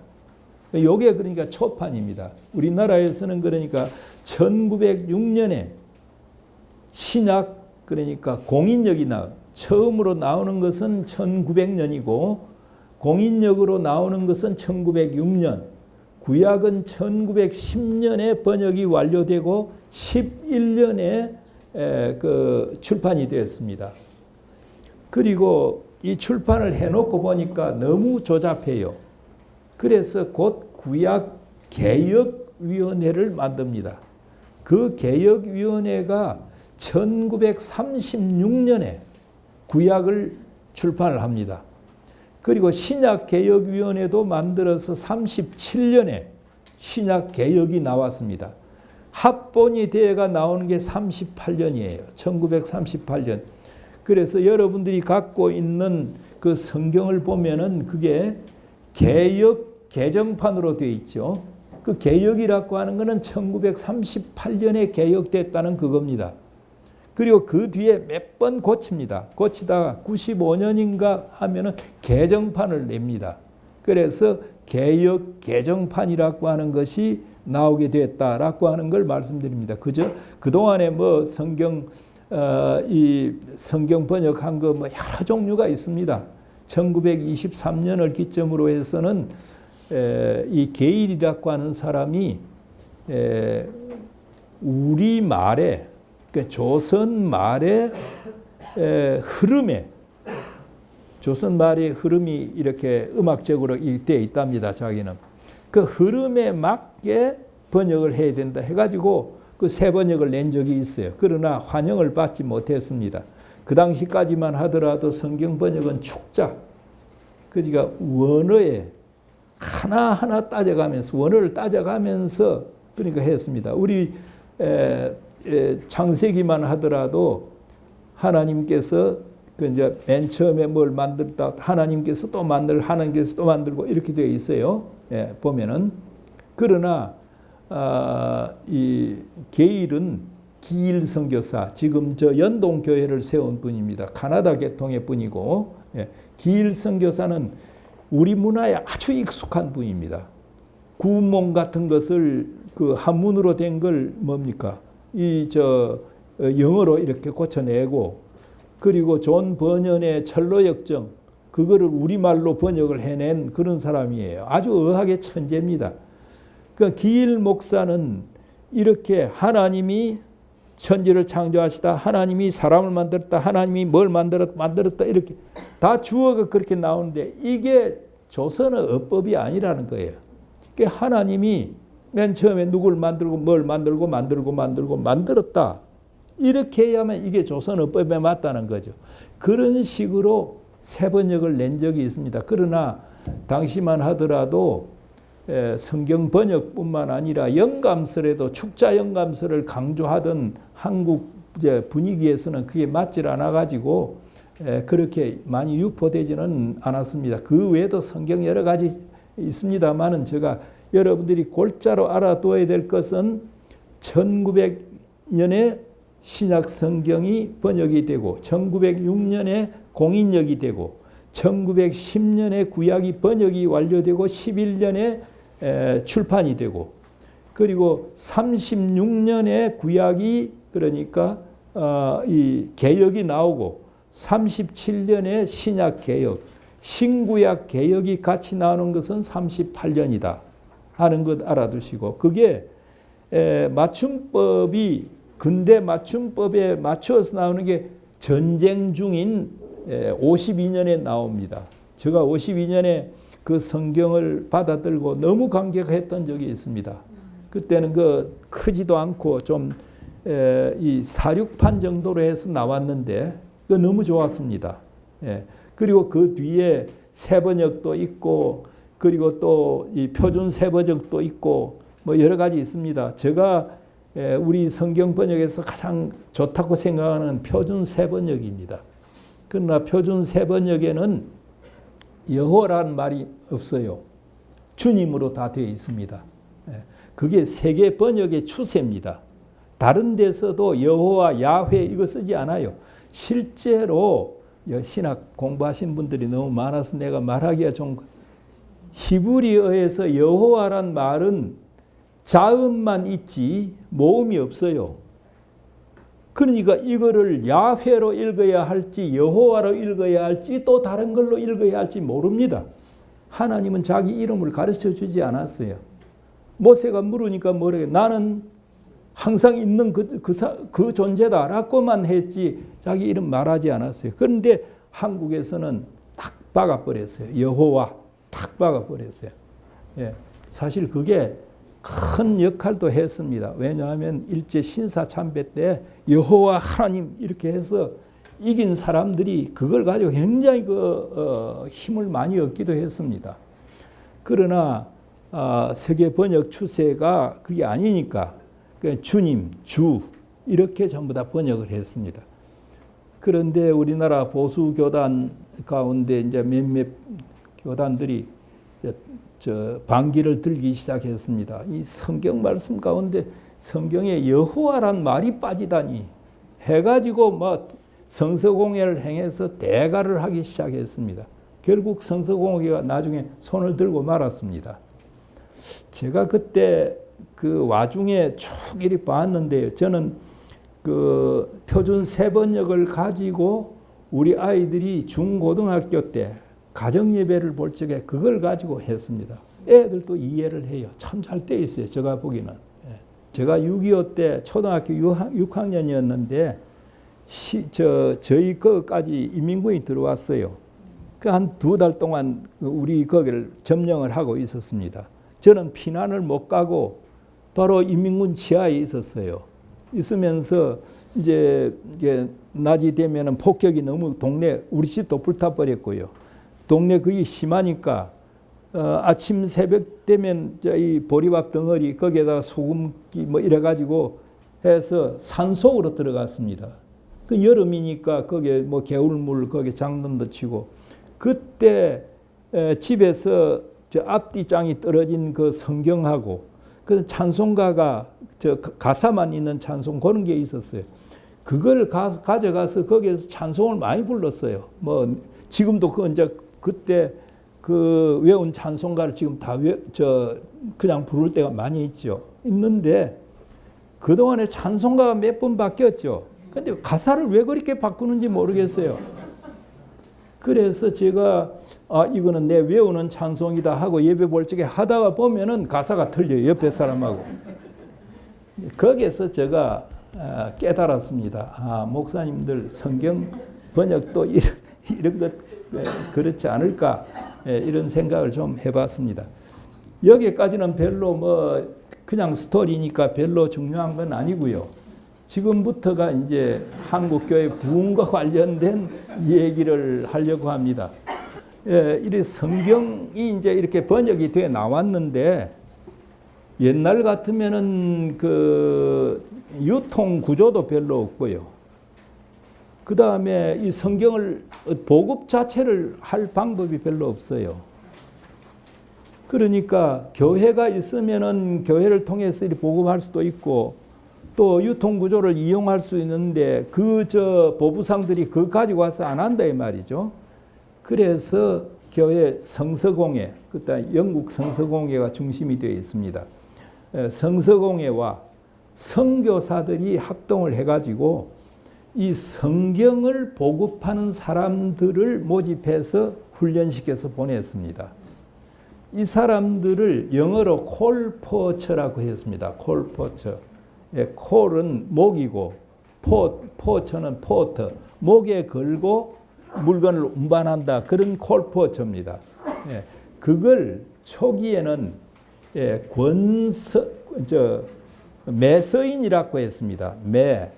팔매자에다가 책서자, 매서 또는 매서인이라고 했는데 뒤에 와서 그 말이 조금 이제 이렇게 부드럽게 되는데 권서라 권할 권자에다가 글서자, 권서인 또는 권서라고 했습니다. 이 사람들에게 성경을 이제 보급을 시켰습니다. 주로 이들에 의해서 성경이 많이 보급이 되는데 보급되는 그 통계가 여러분들이 갖고 있을 겁니다, 아마. 거기에 나오죠. 우리나라에는 초기에는 대형 성서공회 BFBS가 하나만 있었는데 1901년부터 19년까지는 ABS, 미국 아메리칸 바이블 소사이어티 요 성서공회도 들어왔습니다. 그러니까 19년간 활동하다가 그때 가서 BFBS 대형 성서공회와 미국 성서공회가 합의를 합니다. 합의를 하고 그러면 한국에서는 대형 성서공회만 활동을 하도록 하고 그다음 아메리칸 바이블 소사이어티는 일본으로 간다든지 이렇게 만들었습니다. 그러니까 거기에 그 통계 자료가 다른 데 보면 이렇게 쭉 나옵니다. 얼마나 보급을 했느냐 하는 것도 나올 겁니다. 아마. 영국 성서공회가 1896년부터 1940년까지 약 44년가이죠. 2062만여 권을 보급했습니다. 여기에는 신구약 합부도 있고 쪽복음도 여기에 들어가 있습니다. 그러니까 매년 얼마를 보급했느냐 하면 45만 8천여 권을 보급을 했습니다. 그 미국 성서공회는 아까 1901년에서 19년까지 있었다 했는데 266만 권을 보급했습니다. 그리고 매년 14만 권을 보급을 했습니다. 그래서 통계 여러분들 봐주시면 좋겠고요. 성경을 이렇게 보급한 사람들을 권서라고 했는데 이 권서들은 이 보찜이나 그 다음에 등찜 이걸 해가지고 한번 출발하면은 이제 뒤에 가면은 자전거도 주어가지고 그걸 하도록 했는데 그럴 경우에는 매일 집에서 출근해가지고 서울 교회 다니다가 돌아오기도 했습니다만은 대부분의 권서들은 자기가 맡은 구역이 있습니다. 한 군 또는 두 군을 맡아요. 맡아가지고 출발하면은 열흘 내지 많으면 한 달 동안을 돌아다닙니다.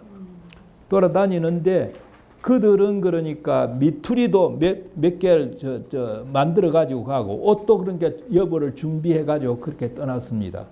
떠나 가지고 성경을 이제 한번 돌고 그 다음에 집에 와서 좀 쉬었다가 다시 돌고 이렇게 하는데 그 보급을 하고 난 뒤에 그 사람들이 그동안에 읽어보고 이게 뭐냐 이렇게 물으면은 그 머물러 가지고 성경을 가르치는 역할도 했습니다. 가르치다가 그 동네 사람들이 며칠 그러면 모여서 오늘 저녁에 여기 자면서 좀 가르쳐 달라 이렇게 하면 조그만 모임들이 생기게 돼요. 그 모임들이 발전한 것이 시골의 교회들입니다.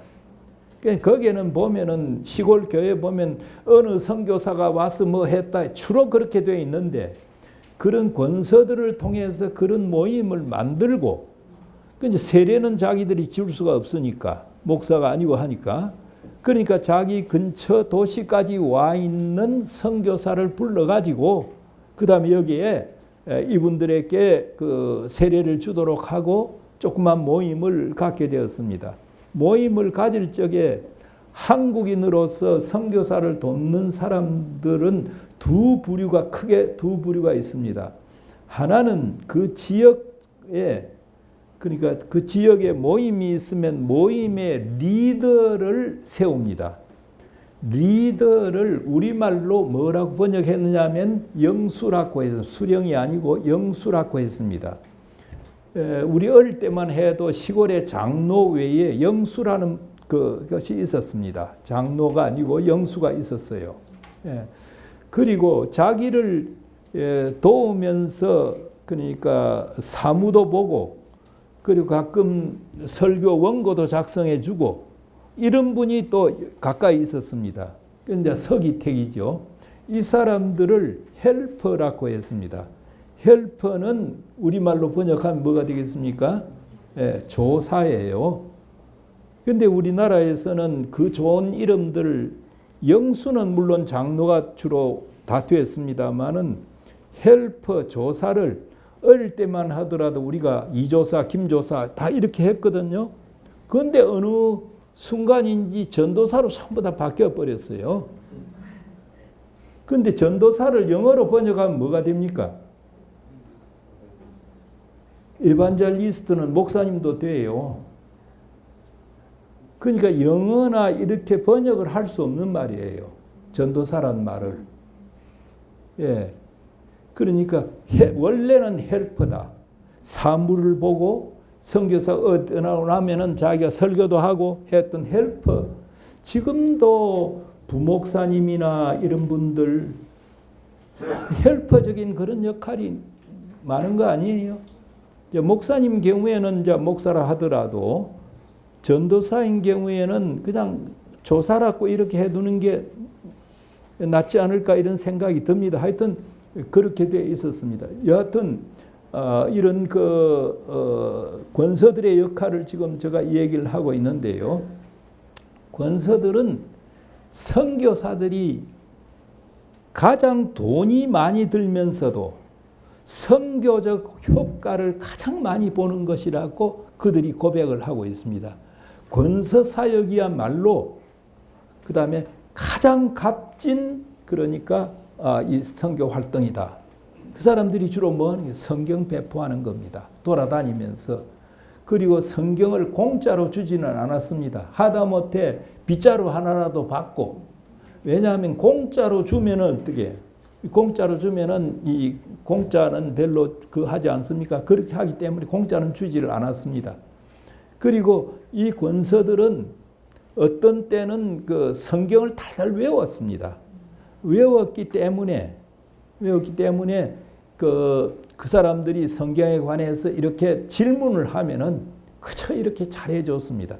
그 권서 가운데 뒤에 장로로 된 분들도 있지만은 뒤에 신학 공부해가지고 그 다음에 목사로 이렇게 된 분들이 굉장히 많아요.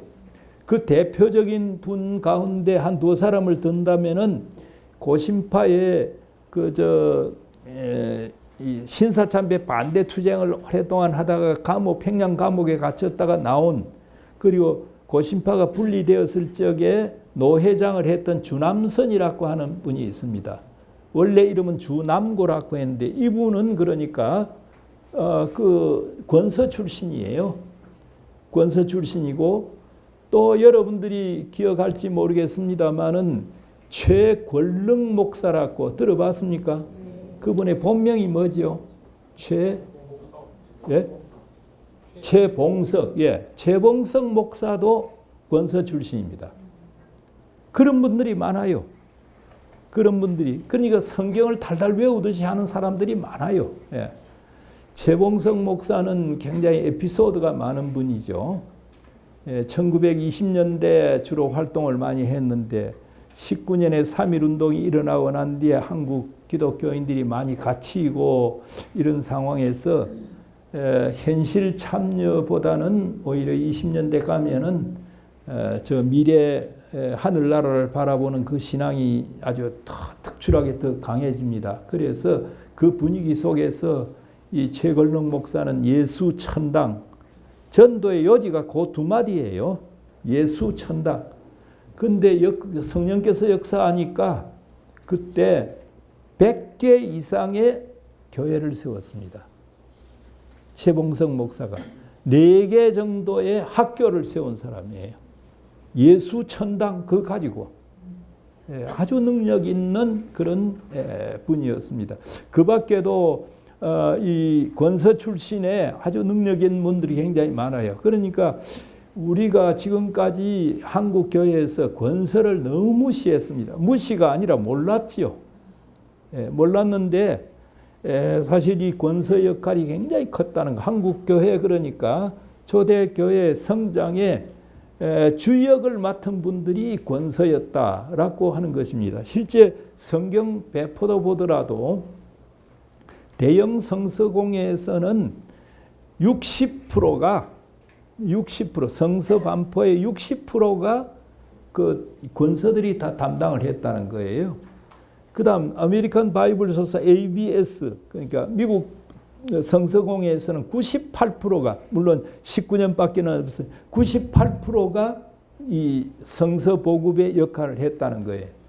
그리고 지역에서 이 부흥회를 할 적에 당신들이 어떻게 예수를 믿게 되었습니까? 라고 조사를 해보니까 80%가 권서들로부터 복음을 받았다 하는 얘기를 했습니다. 그러니까 이 권서들의 역할이 그동안에 너무 우리 한국 초대교회사에서 무시되었다라고 하는 말을 할 수 있습니다. 제가 1986년, 7년 요때 자료를 좀 모아가지고 권서에 관한 연구라고 하는 그런 논문을 좀 긴 논문을 우리 200자 원고지 한 450매 정도를 가지고 쓴 적이 있습니다.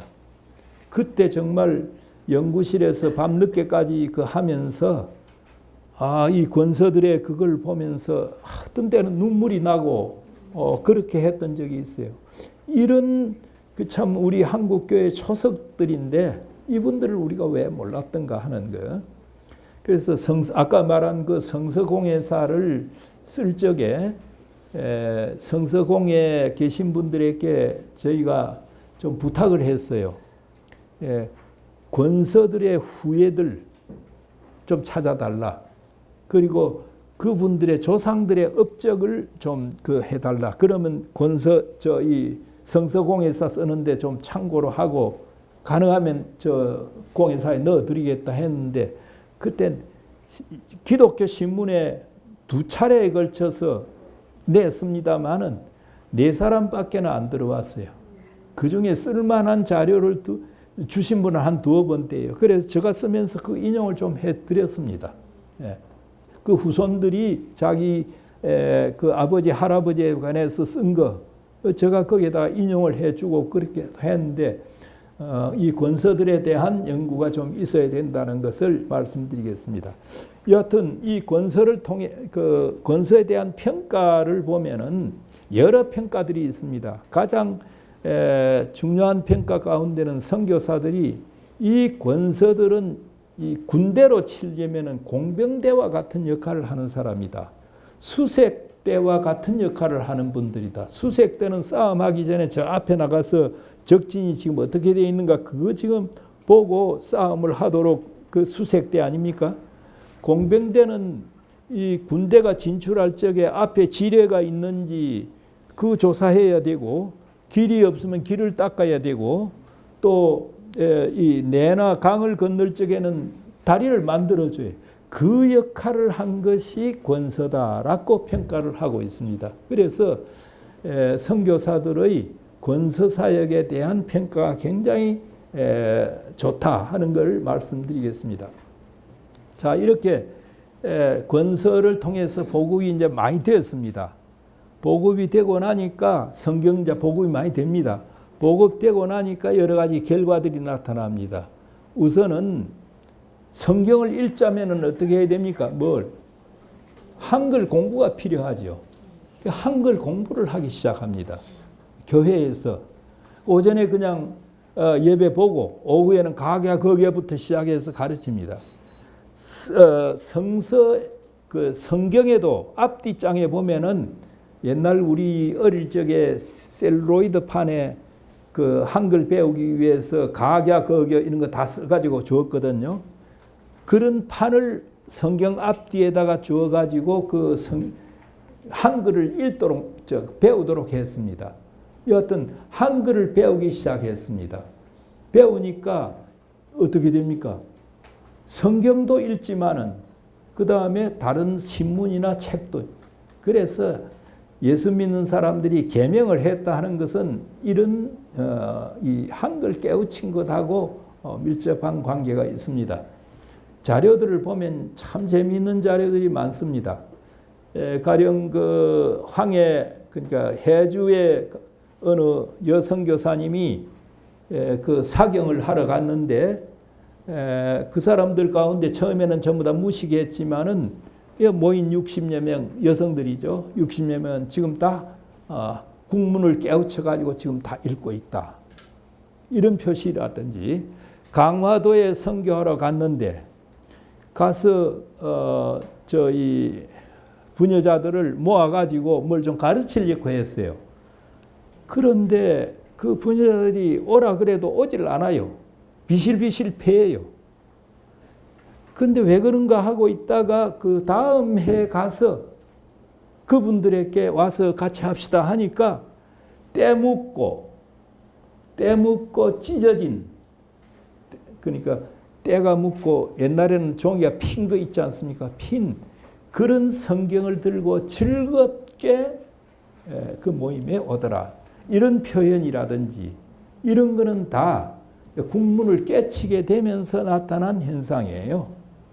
그 다음 국문을 깨쳐서 성경을 읽게 되니까 그전에는 뭡니까? 듣기만 했죠. 설교를 전부 다 듣기만 했죠. 그 뭐 선교사들 그 잘 발음도 이상한 그런 것도 다 듣기만 했는데 성경을 읽다 보니까 이거 동정녀 마리아가 아기를 낳았다. 이 도대체 어떻게 된 거냐? 예를 들어서 말이죠. 그러니까 이런 현상들이 많은 거예요. 질문이 많을 수밖에 없어요. 질문이 많으니까 결국 무슨 요구를 하겠습니까? 성경 공부시켜 주시오. 성경 공부시켜 주시오. 그 성경 공부가 뭐냐면 사경회입니다. 사는 조사한다는 사자고 경자는 글경자 성경입니다. 성경을 조사하는 성경을 연구하는 모임이 사경회입니다. 지금 청년단체나 교회에서 사경회 한다 하면서 강연에 주로 하는 걸 사경회인 줄 아는데 그거 전혀 다릅니다. 그러다가 낮에는 글이 보이니까 이 성경을 읽을 수 있지 않습니까? 그러니까 성경을 읽을 수 있는데 밤에는 이 전기불도 없고 호롱불 가지고 그거 보이질 않거든요. 그러니까 밤에는 뭐 합니까? 밤에는 찬송 부르고 기도하고 설교 듣고 그리고 나중에는 간증하고 낮에는 뭐예요? 낮에는 성경 공부하는 거예요. 그래서 저녁에는 부흥회, 낮에는 사경회, 부흥사경회가 그렇게 해서 나오게 되었습니다. 자, 이런 사경회에 대한 평가들이 굉장히 많습니다. 한국 교회가 성장하게 된 중요한 원인이 뭐냐? 성경 공부를 한 데 있다. 그 평가들이 여러분들 갖고 있는 거기에 뒤에 가면 들어 나올 겁니다. 이 사경회를 통해서 많은 것을 이제 하게 되는데 제가 좀 몇 개만 좀 한글 운동 같은 거는 지우고요. 우선 1908년에 보면은 미 북장로교 선교구역 우리나라에 선교사를 파송한 중요한 교단이 6개입니다. 장로교는 미 북장로교, 미 남장로교, 카나다 장로교, 호주 장로교. 그게 다 선교 지역이 다 다릅니다. 그냥 감리교는 미 북감리교, 그냥 이 미감리회라고도 합니다. 미 남감리교, 이제 이 두 개. 그래서 6개 교단이 있습니다. 6개 교단이 처음에는 독자적으로 다 해왔는데 그 북장로교의 경우는 1908년에 선교구역에서 800여 회의 사경회가 있고 거기에 참석하는 사람들이 5만여 명의 신자들이 몰렸다고 되어 있어요. 그리고 이 무렵에는 신자들의 60%가 이 매년 사경회에 참석한다고 그렇게 되어 있습니다. 그 자세한 건 여러분들께서 조금 그리고 1903년, 1907년 그러니까 1903년은 원산 부흥회, 1907년 평양 대부흥회, 1909년에 100만 명 구령운동 이것이 이런 부흥회 운동을 통해서 이루어졌다는 것을 말씀드리겠습니다. 자, 부흥회 사례를 몇 개 제가 말씀드리겠습니다. 첫째는 1901년에 평양에서 하는 사경회, 여성들 사경회가 있었습니다. 사경회는 주로 농한기, 겨울에 합니다. 겨울에. 그래서 열흘 내지 2주 정도 그래 하거든요. 겨울이니까 준비할 게 많지 않습니까? 그러니까 옷도 두툼하게 입어야 되고 그다음 먹을 거 나중에 덮을 것까지 가져와야 되거든요. 그래서 사경에 참석하는 여성들 보면은 위에 이고 등에 지고 이렇게 왔습니다. 평양에서 사경회를 하는데 압록강변의 삭주 창성 지방에서 참석을 했다. 300리 떨어졌다 그래요. 그런데 북한이 그때쯤 되면 전부 다 눈이 와서 눈이 덮입니다. 그럼 재를 수십 개를 넘어야 되는데 눈 때문에 길은 보이지 않는데 그걸 다 헤치고 여성들이 와서 사경회에 참석했습니다.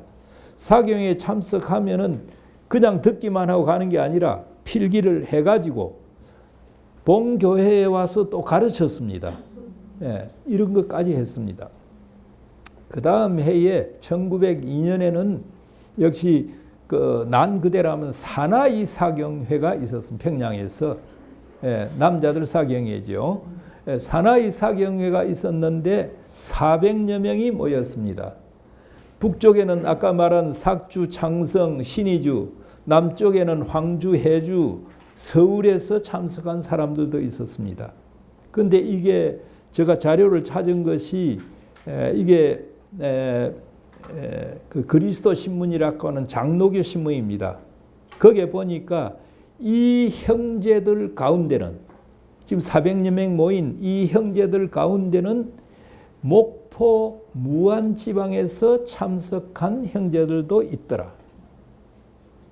제가 이거를 연세대학교에 있는 어느 그 고문서실에서 이 신문 읽으면서 그때는 복사가 안 돼서 전부 다 썼습니다.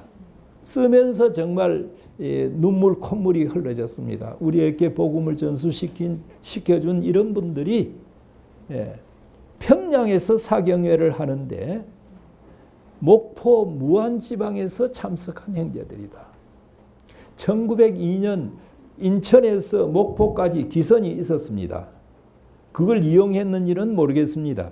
그리고 제가 확인한 바로는 거기에서 진남포까지는 제가 확인을 못했습니다. 인천에서 진남포까지는. 여하튼 그건 또 어떻게 갔는지 모르겠는데 1902년에 그렇게 했습니다. 그리고 또 하나 거기에 보면은 1909년 10월 1909년에 열흘간의 성경 공부에 쌀자루를 이고 300마일을 온 자매들이 있다고 되어 있습니다. 300마일. 그리고 다른 자매들은 거기에다가 아이까지 얻고 왔다고 되어 있어요. 그리고 그들의 손에는 손때 묶고 다른 성경책을 갖고 있었다. 그 밀러라고 하는 사람이 바이블 인 더 월드라고 하는 그 선교 잡지에 이걸 실어놓고 있습니다. 1909년 열흘간의 성경 공부를 위해서 쌀자루를 이고 300마일 같으면 얼마입니까? 지금 서울에서 부산까지가 300마일. 400 그러니까 368, 480km죠. 예. 그래서 저는 이거 읽을 적에 300마일이 아니라 코리안 300리를 얘기하는 거 아닌가. 300리 정도로 저는 그렇게 생각했습니다만은 그 자료에는 300마일로 나와 있습니다. 이제 그들은 아까 말한 대로 어떤 이들은 거기에 애까지 들쳐 입고 왔고 어떤 이들은 거기에 손때 묶고 다른 성경을 많이 읽기 때문에 이렇게 됐다 하는 얘기가. 그래서 사도행전 기자가 초대교회의 성장 발전의 핵심 요인을 오늘 제가 읽을 적에 하나님 말씀의 흥왕이라고 사도행전에 그렇게 되어 있습니다. 이런 기적이 한국에서 초기에 일어난 것 아닌가라는 생각을 해봤습니다. 제가 아까 인용을 못했습니다마는 권서들의 그 행적을 보면서 제가 이사야 52장 7절 말씀 여러분들 한번 같이 읽어주시면 좋겠습니다. 좋은 소식을 전하며 예. 평화를 공부하며 예. 복된 좋은 소식을 가져오며 예. 구원을 공부하며 예. 시온을 향하여 이르기를 내 예. 하나님이 통치하신다 하는 자의 산을 넘는 발이 어찌 그리 아름다운가. 예, 좋은 소식을 전하며 평화를 공포하며 복된 좋은 소식을 가져오며 구원을 공포하며 시온을 향하여 이르기를 내 하나님이 통치하신다 하는 자의 산을 넘는 발이 어찌 그리 아름다운고. 제가 읽으면서 이 권서들의 모습이 바로 이 모습 아닌가 하는 생각을 하게 되었습니다. 자, 이렇게 부흥의 권서 얘기했습니다. 마지막으로 이런 부흥회 성경 공부지요. 사경회. 이게 한국 교회의 성장에 결정적인 역할을 했다는 선교사들의 증언들이 있습니다. 맨 뒤에 거기에 나오죠. 세 개를 제가 예를 들었습니다. 하나는 마포 삼열 선교사 예를 들었습니다. 누구 한번 읽어보시겠습니까? 물론 성경 그 자체가 모든 나라에서와 마찬가지로 복음화에서 가장 두드러진 요소이다. 그러나 한국의 성경은 좀 독특한 위치를 차지해온 것이 분명하다. 성경 공부와 성경 공부하는 한국 교회의 발전에서 가장 독특하고 가장 중요한 요소이다. 그것들 속에서 신앙과 지식의 기초를 놓아왔다. 예, 마펫이 결국 성경 공부가 한국 교회를 성장시킨 중요한 요인이다라고 얘기를 했습니다.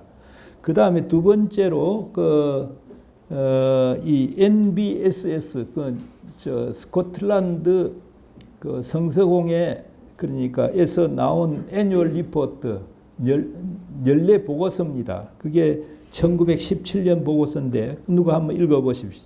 성경은 한국에서 제일 공부가 많이 되는 책이다. 교회 생활의 매우 뚜렷한 특징은 성경 공부에 있다. 성경 공부반은 겨울에 열흘에서 2주일 동안 중심지에서 열린다. 겨울마다 특히 12만 5천 명의 사람들이 성경 공부에 참여하기 위해 모이는 것으로 추정된다. 그 목적은 단지 개인적인 유익을 위해서가 아니고 배운 것을 출신 교회에 전달해 주기 위한 것이다. 예, 여기에 12만 5천 명이라고 했는데 3.1운동 때 우리나라 세례 교인 수가 약 21만 아까 6개 교단 있지요. 미 북장로교, 남장로교, 가라다 장로교, 호주 장로교, 그다음에 감리교는 미 북감리회, 남감리회. 그 통계가 세례 교인 수가 한 21만 명이 되었습니다. 그러면 해마다 그보다 27년 지금 2017년 통계니까 그보다는 좀 적었을 때일 겁니다. 이때 12만 5천 명이 매번 이 사경회에 참석하고 있다는 그런 보고입니다. 끝으로 하나 더 있네요. 누구 한번 읽어보십시오. 한국 교회에 주목할 만한 성장과 국자는 성경은 체계적으로 가르친 때문이라는 것이 충분히 관찰한 사람들의 확신이다. 예, 충분히 관찰한 사람들의 확신이다라고 했습니다. 여기서 사도행전에서 얘기한 바와 같이 교회 한국 교회의 흥왕 이것도 사도행전과 같이 하나님 말씀의 흥왕에서 찾아야 된다 하는 것이 이렇게 제가 정리를 해보니까 이런 게 나왔다 하는 것을 말씀을 드렸습니다. 오늘날 한국 교회의 바른 성장도 역시 여기서 찾아야 될 것이 아닌가 이렇게 생각하는 그런 뜻을 가지고 이런 강의를 하게 되었습니다. 모두들 그 한국 교회가 지금 참 어렵다고 그러는데 이 말씀을 제대로 가르치고 그 다음에 말씀을 제대로 배우고 그 다음에 그걸 실천하는 그런 데서 새로운 참 전기를 마련할 수 있지 않을까 그렇게 생각합니다. 오늘 강의 여기서 마치겠습니다.